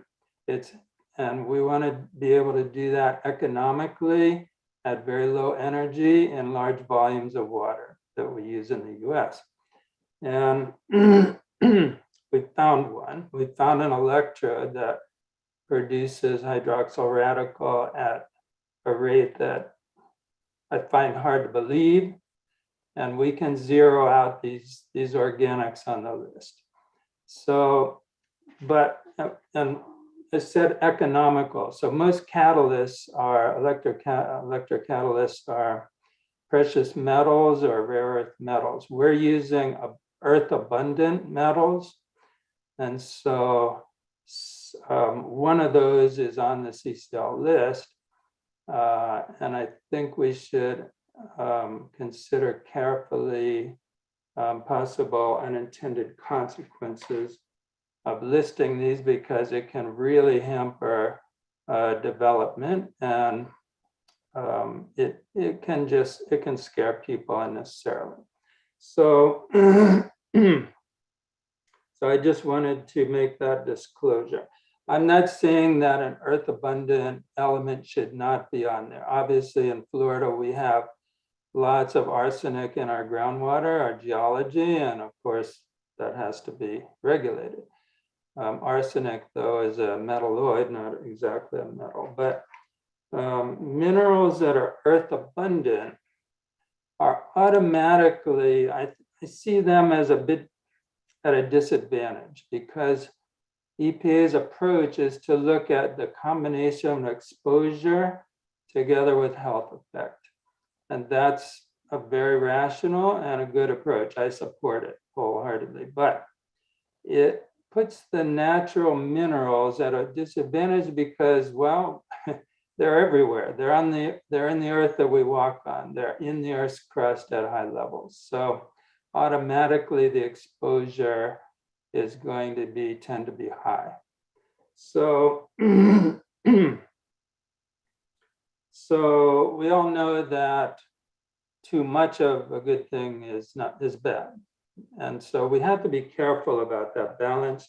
You know, in drinking water, we're always looking at a balance. We add chlorine. It's the only thing, and we've tried in our processes to replace chlorine, but it's practically impossible because it's really the only thing that travels all the way down the pipe and ends up at your tap. So I'm just saying that we want to be careful. So let me talk about the metals that I'm referring to. So the first one is vanadium. That we received comments on that from the Manufacturers Association. Their point was, and I agree, we don't know much about the speciation of vanadium in water, but if we look at, and if you look at the plot on page 36 of the chemical contaminant document, you see a plot of exposure versus health effect. And you see vanadium, lithium, and manganese all showing up. They're showing up because they're high in exposure, not because they're high in a health impact. So actually, I like to see information similar to that in terms of what the actual, you know, the listing decisions were based on. But if I look at vanadium, vanadium is a drug used to treat diabetes. Ingestion of more than 14 milligrams can cause diarrhea and nausea in the first week or two of its administration. So, I mean, we've all had diarrhea and nausea. In a water that's in the top 10% in terms of vanadium concentration, according to the information that EPA sent on the supporting documents, in the very high vanadium water, it would take us 2 years to ingest that 14 milligrams. So it wouldn't, we're talking about a more of an acute exposure here. In the first week or two could cause nausea or diarrhea. So if I look also at the chemistry of vanadium, there you can easily find a plot that comes from Electrochimica Acta, very high-ranked journal. You can find that just by Googling vanadium and look up in Wikipedia the plots there. And it shows what species of vanadium dominate at different combinations of pH and redox potential. And if you look at that plot, drinking water is a small part of the upper right quadrant of that plot. And you see that most likely the vanadium will be in the form of V204 or V305, but V205, which is the form of concern, some concern from a pharmaceutical point of view, it doesn't appear on that plot at all. There must be 20 different species of vanadium. It's very complicated, but V205 isn't on there. It doesn't predominate ever in any kind of water, much less drinking water. So when we look even at the total vanadium, which is what appears in the support document, probably little or none of that is V205. So I would agree with the Manufacturers Association that we don't have it anywhere near. I mean, I think it's a non-starter. I don't think we have any near enough information based on what I've been able to discern. By the way, we're not using most of these chemicals in our research. Only one of them, which is cobalt. Cobalt was on the list last time, the CCL4. And actually, I find very little. Well, cobalt is a component of vitamin B12. And the only thing I find on toxicity of cobalt, and again, I don't claim to have done a research project on this, but what I find is that poisoning with cobalt requires a high exposure, such as one would get if cobalt was in a hip implant, and this hip implant involved metal to metal contact. So if it was in your body and this cobalt alloy was scraping against the other part of the hip implant, both metal, then you would get, of course, the metal would wear and it would end up in your body. And that's where I see you could have some poisoning, but it is a component of a vitamin. It's part of our vitamin, which is required nutrient. So I would consider taking cobalt off the list until we have better data on that as well. Then lithium and manganese are on this list, again, because, well, we can be exposed in our lives, but lithium is, again, a pharmaceutical. At very high doses, it can affect the body's ability to concentrate urine. And so the level required, well, the limit of safe exposure is considered to be 2.32 milligrams per kilogram day, which is equivalent, if we assume things like normal body weight assumptions, that's equivalent to 108 milligrams per liter of lithium in drinking water. 108, that's a lot. That's right up there with the natural hardness in the water. The highest concentration reported by EPA in the supporting documents, the highest drinking water supply out of 988, almost 1,000 drinking water supplies, was 7.9 milligrams per liter. The median was actually 0.015 milligrams per liter. So I don't see the exposure that would be needed to put this pharmaceutical natural mineral on the list. And finally, manganese.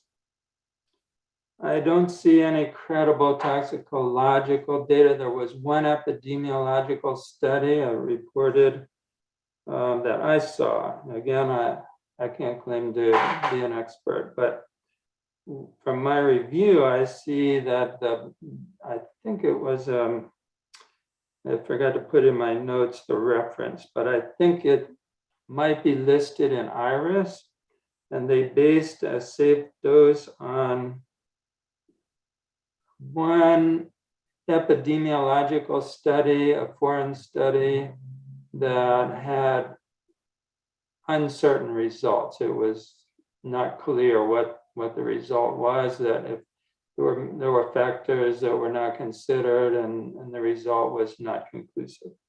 So manganese is an important nutrient. We need it. It's in vitamin supplements and so forth. So I think that would be another that should be seriously considered. So those four natural mineral metals, I would consider taking off the CCL5. Thank you. Thank you very much. Dr. Hernandez-Ruiz, as the lead for this question, would you like to reserve your comments or till after everybody else goes, or did you want to go now? No, that will be great. I do have some questions for Dr. James, but I'll wait. Okay, great. Then let's move on to Dr. Page.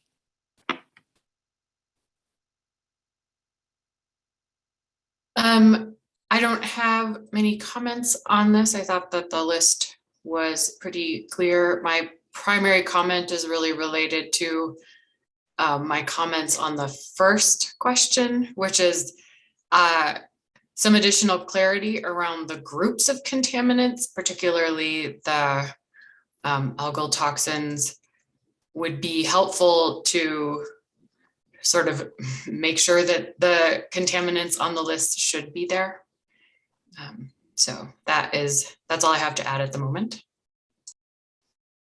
Sure, great, thank you. Okay, let's go ahead then. Celine, if you wanted to offer your comments and or follow up with Dr. Engelhardt. Sure. Thank you. So my personal answer to the question is that in my experience and expertise, there are no contaminants that should not be listed. In other words, that all of the contaminants that are in there, as a scientific community, I believe that we've known them to pose a risk, and therefore I'm not surprised, and I don't think that anything should be removed from the list. I do have a couple of questions for Dr. Engelhardt. The first one, I just wanted to clarify, since I'm writing the notes, summarizing everyone's comments, I just want to make sure that I have some of the information that you provided. The first one is, you mentioned that there was an exposure versus health effects, and you referenced a page. Do you mind repeating that page number? Yeah, that was, it's actually page 45 in the PDF, but it's page 36 in the document. Okay. Thank you. The next question that I had in regards to your comments was, you have a calculation in your written response that in order to arrive to the 12.4 micrograms per liter, and then it says the lowest concentration found in 10% of the water systems, assuming that one ingest 1.5 liters per day, that it will take 2 years to arrive to the 14 milligrams per liter. Is that correct? To arrive, it would take 2 years of drinking the water in a high vanadium water, top 10%. Actually, in the lowest water of that top 10%. It would take 2 years to consume 14 milligrams of total vanadium, which again, if we ingested 14 milligrams over a period of 1 or 2 weeks, we could get diarrhea or nausea, because, well, that would be a high dose. It is a dose that's used pharmaceutically. So I guess my question is if that is an accurate understanding of the statement. I'm wondering how or why we're using the lowest concentration and assuming 1.5 liters instead of 2 to arrive to that number. Yeah, because it's an average. In risk analysis, 1 liter is often used, and other work, 2 liters is used. Yeah, I'd have no problem with using 2 liters, but I think it might, I mean, I think it's conservative for most people. Yeah, and that is not my area of expertise. And so I'm asking a legitimate question because I've seen as high as 3 liters and 2 liters for the EPA. So I was a little unclear about that. Oh, okay. I wouldn't argue that point. Okay. And then I just wanted to clarify, you mentioned that there's a redox potential plot that you were referencing, and this is in Wikipedia. I just went in there and looked it up. Just wanted to make sure that that's the one that you were referencing. Okay. Is that right? It's in, it's in Wikipedia vanadium. Right. Okay. There's ORP versus pH, and it's out of an article from the journal Electrochemica Acta. I think it's reference 22, if I remember. Okay, and just to make sure that we're understanding, since this revolves around the speciation of vanadium, you're saying that the vanadium with oxidation 5 is not there, right? Oxidation state of number 5. Yeah, V2O5 is not on that plot, on that predominance area diagram. Okay, great. And actually, if I shared my screen, I could show you where drinking water would fall on that plot. Okay. Yeah, I think that I can reference it in the written summary of your discussion. And then, I'm sorry, I didn't quite get why we're assuming in the calculation the lowest concentration instead of the median or the 90th percentile. Effectively, I selected the 10% cutoff. Okay, so we've eliminated 90% of the drinking waters, which are much, much lower in concentration. And now we're at the level of 10%, the only 10% left. So it's the lowest among that 10%. It's the 90% quantile. The 90th percentile, which is the most conservative number. Well, I mean, we can go up. I think let me see, did I give you that? For that, I mean, it's not the highest possible, but you would have that much or more in only 10% of all drinking waters in the US based on the data the EPA provided. Great, and one more question on your written response. You and then right now you were talking about how like the first week it's been reported that vomiting and nauseous symptoms may be experienced, and then so are we inferring that we can that humans can build a tolerance based on a scientific study, or this is a hypothesis that was formulated as a response to this question? That's a very good question. I mean, they say that, apparently when they administer it pharmaceutically, that this effect seems to go away after 1 to 2 weeks. And the patients in the study didn't have diarrhea or nausea after the first 2 weeks, week or two. That's what it said in the study that I read. So apparently it was something the body did get used to after 1 to 2 weeks, based on, from this sample of patients that were studied. Okay. Well, thank you so much for the clarifications. I really appreciate it. Sure, and I can do the same by, by email. Oh, that would be great because you have really good points, and I was trying to catch them all, but it's a lot of material. So thank you so much. Sure, absolutely. And June, if I could make one more comment that I forgot to make, it's about the PFAS. And going back to the input, the public input we got, I also thought that the input we got from AWWA was particularly well thought out. And the comment that in particular that I found useful was, and I think some of us have brought this up here at the meeting, is that, but not specifically this, so the question of what is a PFAS. And so AWWA suggested that PFAS is now being, okay, one of the definitions of PFAS is a fluorinated ethene that many people call ethylene.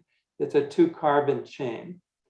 And AWWA is saying that these 2-carbon fluorinated compounds, at least 2, could be many more, but at least 2 carbons that are fluorinated are being replaced with single carbon fluorinated compounds. And they're saying that those should be considered in the definition, potentially considered in the definition of PFAS. And I thought that should be considered by EPA as well, because it's that carbon fluorine bond that's practically impossible to break. So that's why of all the compound, and we can break some of them with our processes, but probably not all of them. We may never be able to get those compounds out of the environment. We might get them out of drinking water, but they'll end up in a hazardous waste landfill or somewhere. And so we should consider that whether or not we want these other fluorinated carbon compounds included.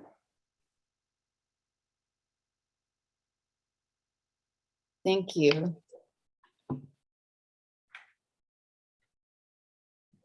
Did anyone have any immediate follow-ups to this discussion? Otherwise, we'll move on to the individuals who submitted their responses to this charge question number 3. There were 3 of you that I'd like to offer the opportunity to provide a synopsis of your remarks, starting with Dr. Le Chevalier. Thank you. This comment follows on the first one, which is around, again, transparency and carryover of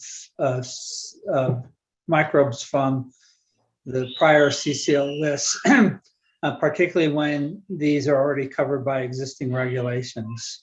And so this kind of goes in hand with charge question 4, because if we take these microbes off, I think in charge question 4, there's more microbes of greater priority than these that have clear public health impacts, but suggests that adenoviruses, caliciviruses, Campylobacter, enterovirus, and Shigella are not sources of significant illness, particularly when water is already treated according to regulations.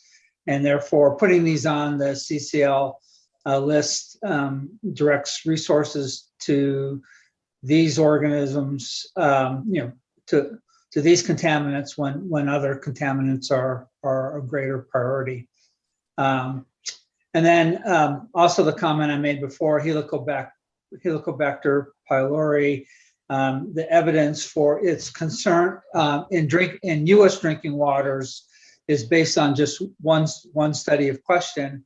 And therefore, if we change the ranking of that from detected in U.S. waters to detected internationally, which I I think is probably the more appropriate question.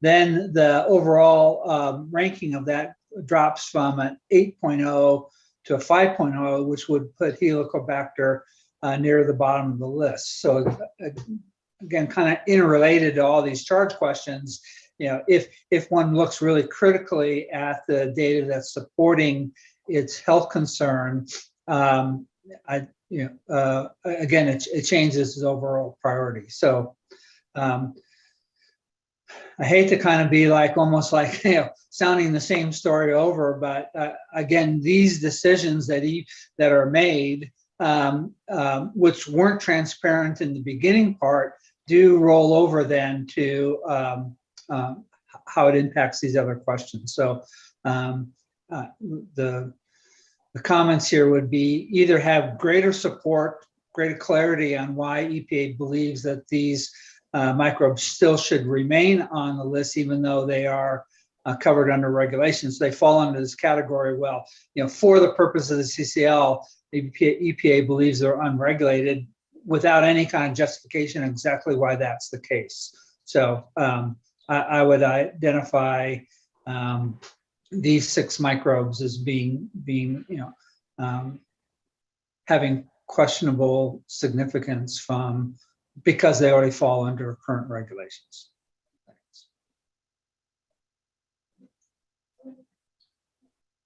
Okay, thank you. Dr. Lung? I really have nothing to add here. Thank you. Okay. You're welcome. Thank you. And Dr. Sutton, would you like to?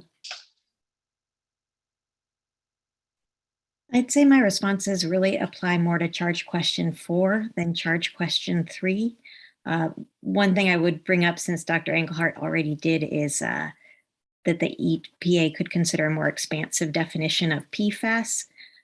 But since that's a little more about adding contaminants rather than reducing contaminants, that's why I think it may possibly belong in charge question 4 response. Sure. Okay, and the floor is now open to the rest of the committee for questions to discuss the charge, or to anyone who's already offered comments. This is Dr. Selena Hernandez-Ruiz. I do have a couple of questions for Mark. The first one is, you talked about how some of these microbes that you listed for consideration of being removed are currently regulated by SWTR and GWR. And I was wondering if you can elaborate on the statement that these regulations, there's no evidence that these existing regulations are incapable of controlling these contaminants.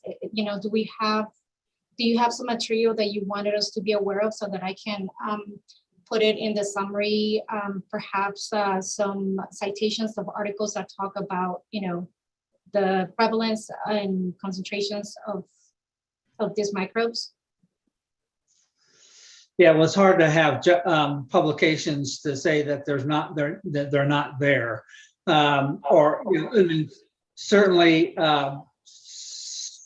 certainly these are important waterborne pathogens, and when water treatment fails, then outbreaks could occur. But it isn't so much having the publications to support not taking these off, but it comes really back to the first question: why are these included when they already would fall under regulations? And the lack of transparency, believing for the purpose of the CCL that these are unregulated, lacks the justification of the continuing health effects. So, we talked about Legionella pneumophila. Technically that's regulated under the surface water treatment rule. Yet there's, it's the #1 identified waterborne pathogen. So, completely agree with that assessment. For the purpose of the CCL5, it is unregulated. That's lacking for these other microbes. demonstrating that in the presence of proper compliance with existing regulations, how these microbes continue to pose a public health risk. So no, unfortunately, I don't have citations for this, but it really falls back to the transparency issue, or really more the reverse part is what are the evidence that these are continuing risks to public health, even in the presence of water compliance with existing regulations. I believe that's lacking. Gotcha. Okay, great. And then the second question is, and I'm not a microbiologist, so my apologies if I mispronounce something.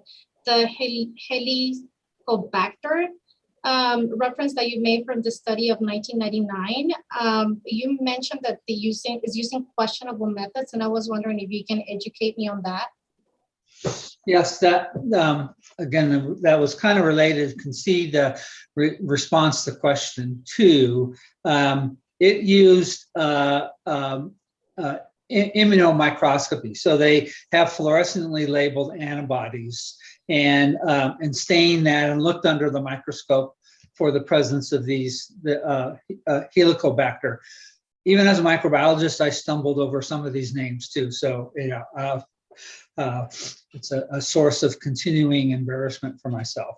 So this one study looked at it by the presence of fluorescent labeled antibodies and reported the detection. They didn't actually culture it. And now that's back in 1999. Now we have qPCR, we have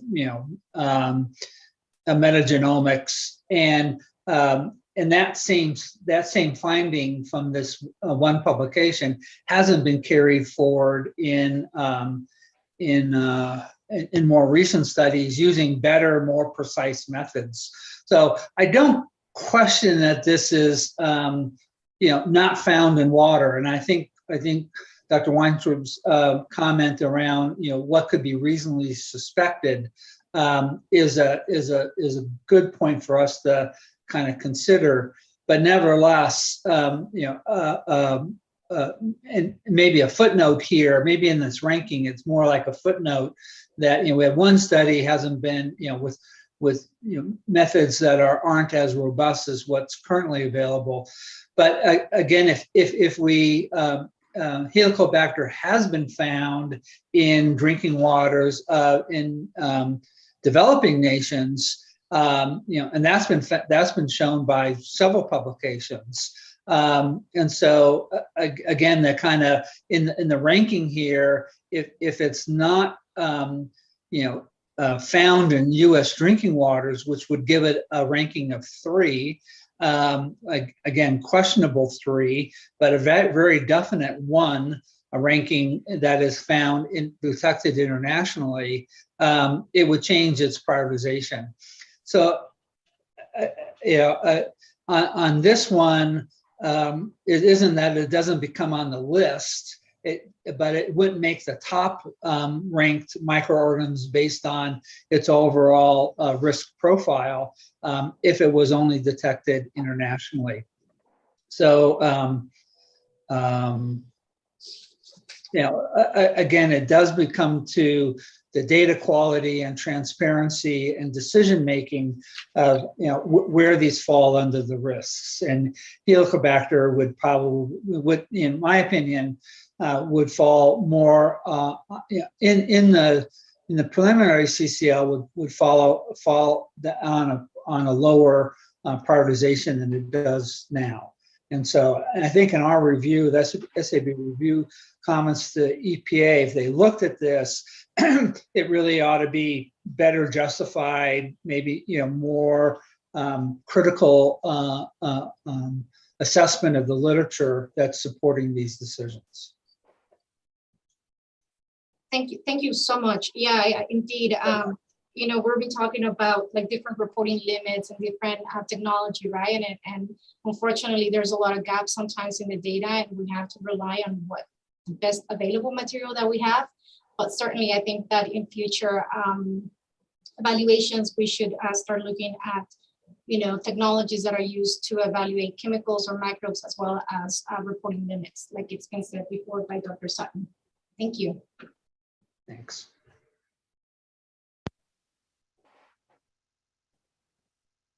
Did anyone else have comments they wanted to offer for this portion?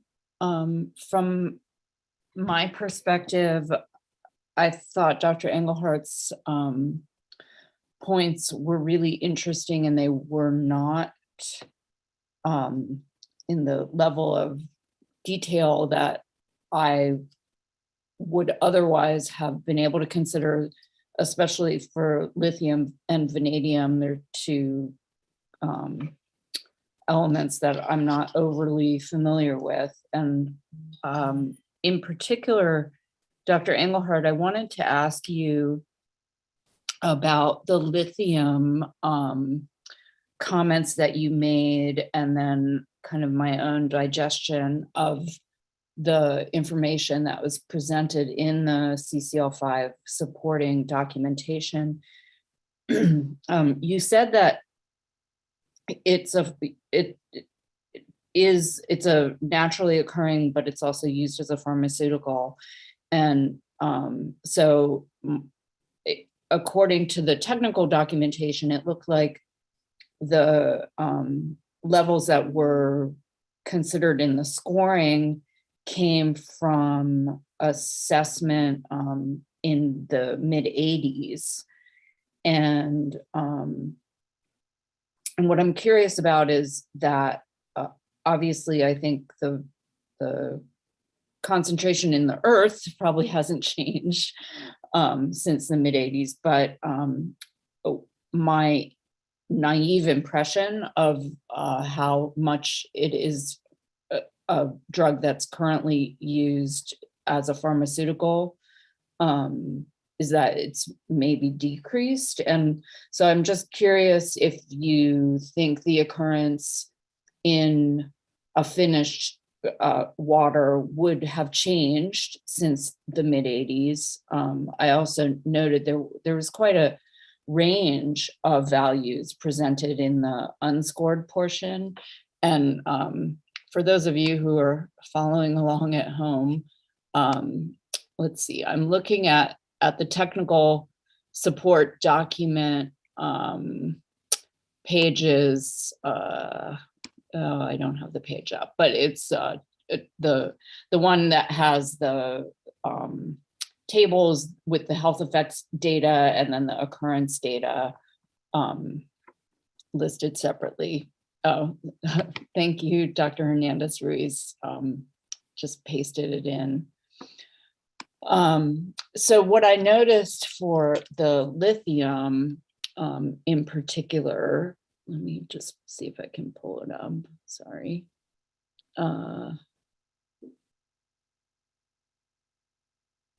For the occurrence data, yeah. So the nationally representative water data was from the National Inorganics and Radionuclides Survey in the mid-80s. And then there's a number of non-scoring data. Especially, I was interested in the ambient water data, which came from, mostly years 2000, looks like 2008 to 2017, from the USGS databases, but there's some others. And this is page 523 of the link that Dr. Hernandez Ruiz provided. So my question that I'm getting to is, these numbers are in for the most part, occurrence data seems to be in the micrograms per liter. The health effects data tends to look like it's in the milligrams per kilogram body weight. So, quite a number of magnitudes higher. But there is some information that looks like the maximum detected levels can be in the milligrams per liter concentration. So all of this is finally getting to my question, which is does that to you say that perhaps there is, a possibility that this particular element could find its way into a finished drinking water at an actual level of concern? Right, so good question, thank you, June. So in this case, in lithium, I didn't use any quantile at all. I just picked the very highest out of 988 drinking water supplies was 7.9 milligrams per liter. Right. Whereas you would need 108 milligrams per liter to get to the point where your body wouldn't, your urine would be less concentrated. And so that's over an order of magnitude and difference, and that's the highest one out of 988. So I would echo Mark's reference to where do we want to divert our resources towards.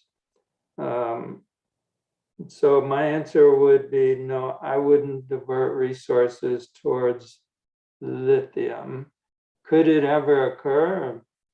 I don't know. There were 988 supplies, so that's not all the supplies in the US, obviously. So I wouldn't know if it could ever occur, but I don't think it deserves listing, is all I'm saying.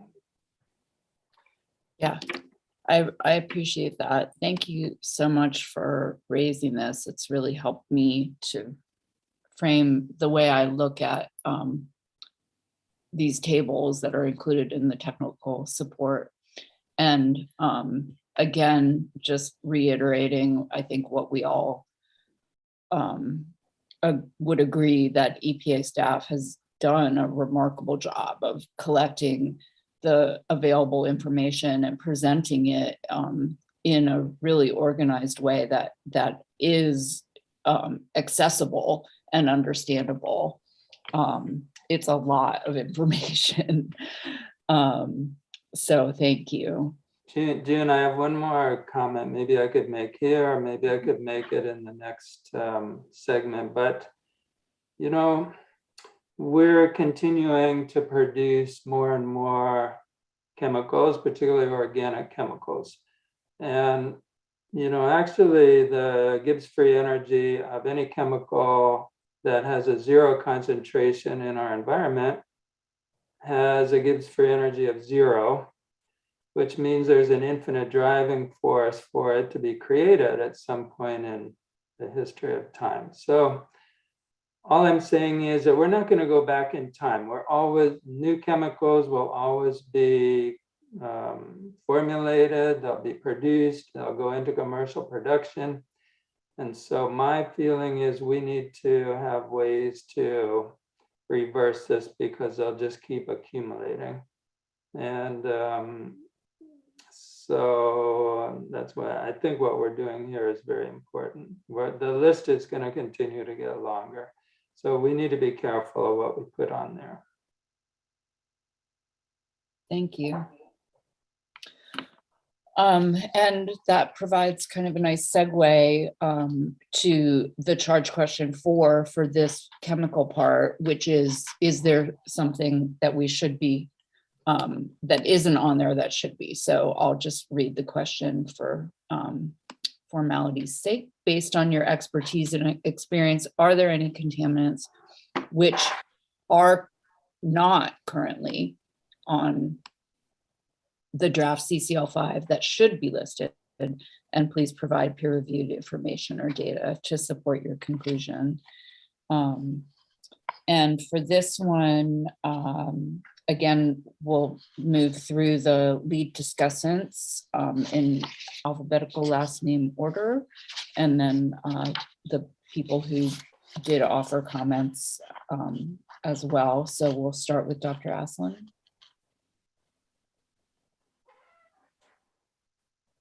So I'm not a chemist, but for this one, I think what I thought initially was, in addition to the chemicals that's been offered in the CCL5, is there any way to also consider antibiotics in the chemical contaminants as well, since there's a lot of research coming out of the antibiotic resistance, and having the antibiotics in the list might actually be a good start to address those issues related to antibiotic resistance in the long term.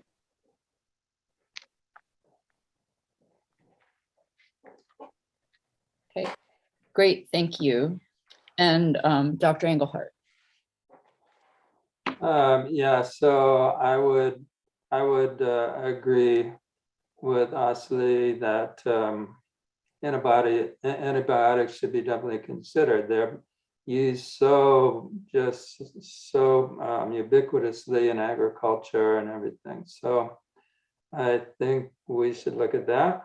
Also, I would just echo my previous comments about the definition of PFAS and look at the single carbon fluorinated compounds and just consider those. Again, I haven't done, that's not something I've studied, but we have the AWWA input on that.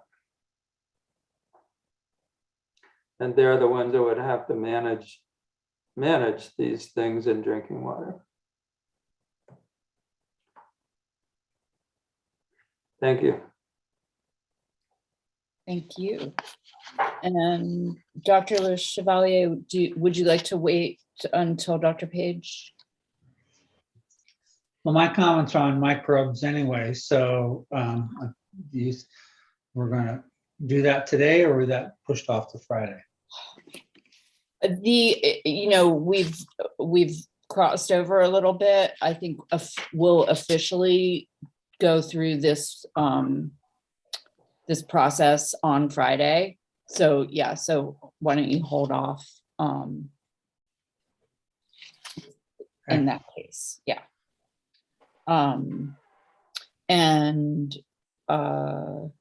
Yeah, so Dr. Page, did you have comments to add about charge question 4 for chemical contaminants?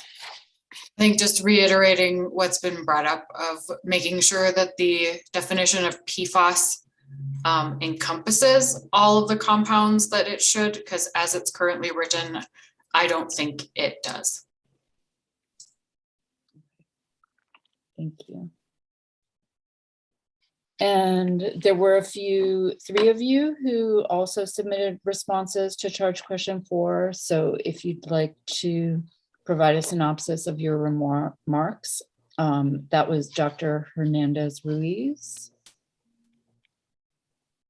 Thank you. I don't believe I provided a specific list for this question, but something that I would like to explore in the future years is the idea of looking at nanomaterials and as a group of contaminants in wastewater and potentially drinking water. Thank you. And Dr. Lung? Nothing to add for me. Thank you. And Dr. Sutton? Hey, my primary response to this charge question is again on the PFAS and thinking about a more inclusive definition. The one I indicated was specifically the OECD definition that's just come out, which would be similar to what we've already heard discussed. I also used this question as a way to think about the future and future CCLs, because some of the things that we might like to focus on in the future are really too big to think about for this current process. But I did want to call out more work is needed on byproducts, impurities, and transformation products of many of the parent compounds that we see in the list. Because once things get out into the environment, they're often changed. And so we need to think about what's actually in the environment and how that might contribute to health impacts. And this goes back a little bit to Dr. Lohman's point about pesticides and degradates. but it's perhaps even thinking more broadly than just pesticides at all the different kinds of degradants and transformation products that might be highly present in the environment, but we just haven't thought about them because they're not in the products that we're making and using. I also wanted to bring up persistent and mobile organic compounds as a concept for future focus, and PFAS are a great example of these persistent and mobile organic compounds. In particular, it's a great one to think about because a lot of these are going to sail right through wastewater treatment, so they might be more prevalent in our surface waters that are receiving effluent. And the other point I made in my comments is that the USGS in the future may no longer be such a great source of occurrence data. And so that could be a real hampering of this kind of process in the future if we're not getting so much great data from a partner agency. And I'm not sure what the solution is, but some cross-agency thought on that could be really important. Thanks.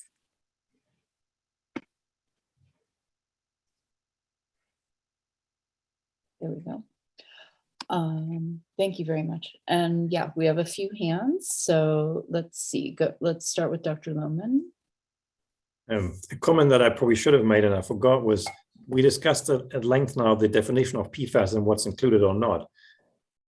What would be a forward-looking way is to not only measure certain targeted PFAS that we know are of concern, but also measure total organofluorine. So the totality of fluorine bound to carbon, that would indicate if we are missing a lot or not. And that would be a very safe way of estimating where we stand. It's in a way, it's similar to the idea of, do you just look at the vanadium 5 or you look at total vanadium? So the methods for total PFAS exist, they're not perfect, but they are there and they can be used to actually help identify whether we're missing a lot or not right now. So that would be useful to include in the future. Thank you. And Dr. Adams.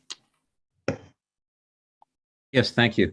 My comment is along the lines of something I said earlier today, and it's with respect to the bisphenols. So bisphenol A is on the list, and if we're interested in having bisphenol on the list, I think we should be. There are other bisphenols that and bisphenol dilycidyl ethers like badge that we might also want to consider at the same time. They're used as alternatives to bisphenol A in products. They're used for similar uses as bisphenol A. And so I think the same rationale that would have bisphenol A on the list would bring on something like bisphenol F or maybe bisphenol S. So I think that's something that should be considered or addressed. A second comment is similar, and I mentioned it earlier today. We have on the list of cyanotoxins, anatoxinase, slendrospermopsin, microcystins as a group. At least I think there are 5 or 6 listed, which is probably appropriate.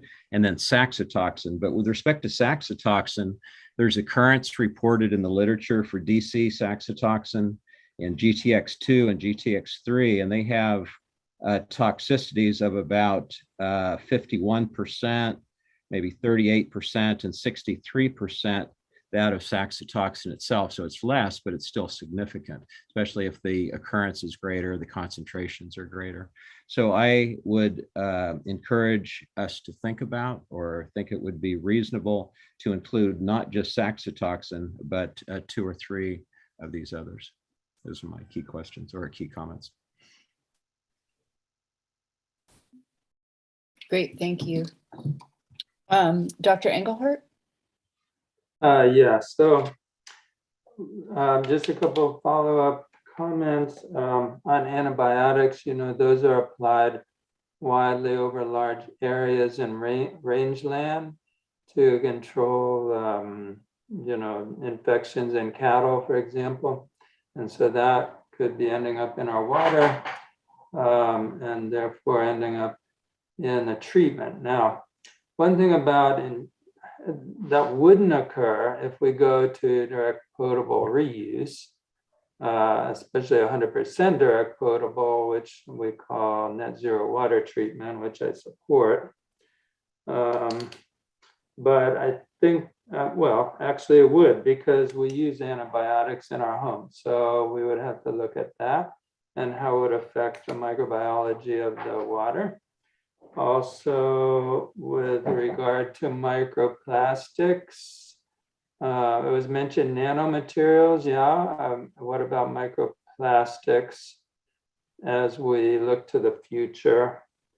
And when it comes to degradates, actually that could be even not, it could, the word could be actually expanded beyond degradates, because when we chlorinate, we form things like trihalomethanes and other compounds that are not necessarily degradates, but they're new compounds that are now potentially toxic or hazardous. So I support inclusion in the future, maybe of those three categories. Thank you. Does anyone else have no, that's your hand still. Would anyone else have anything to add right now? I will note that we've been interchangeably discussing the microbials today as part of all of the questions that we've addressed. It's actually impossible, I think, to separate our discussion, by these two categories. And so there's going to be crossover when we come back on Friday as well. We may well find ourselves discussing chemicals.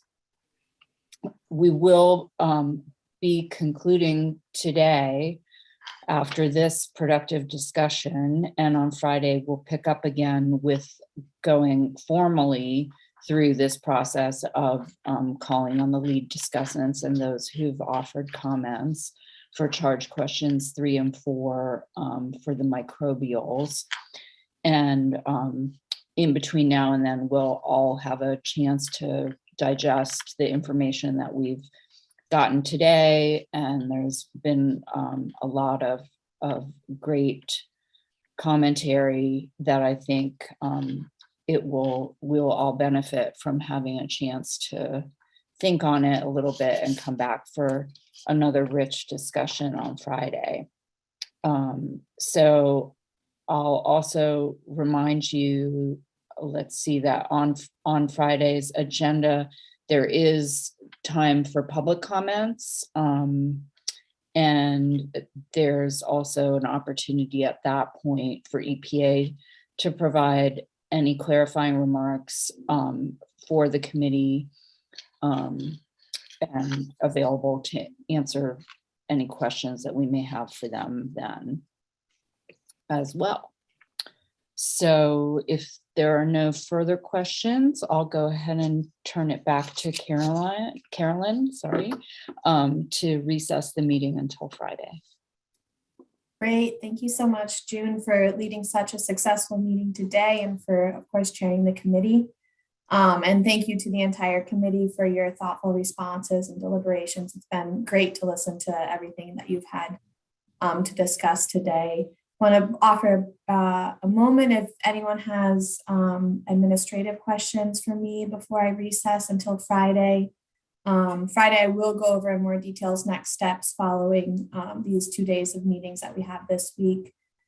So you'll also, of course, have an opportunity to bring up any questions then. I figure I'd offer now while we're all on the call. Hearing none. Okay, great. If there are no more questions, we are now officially on recess until our next meeting, Friday, February 18th at 12 p.m. Eastern Time. Have a great day, everyone. Thank you.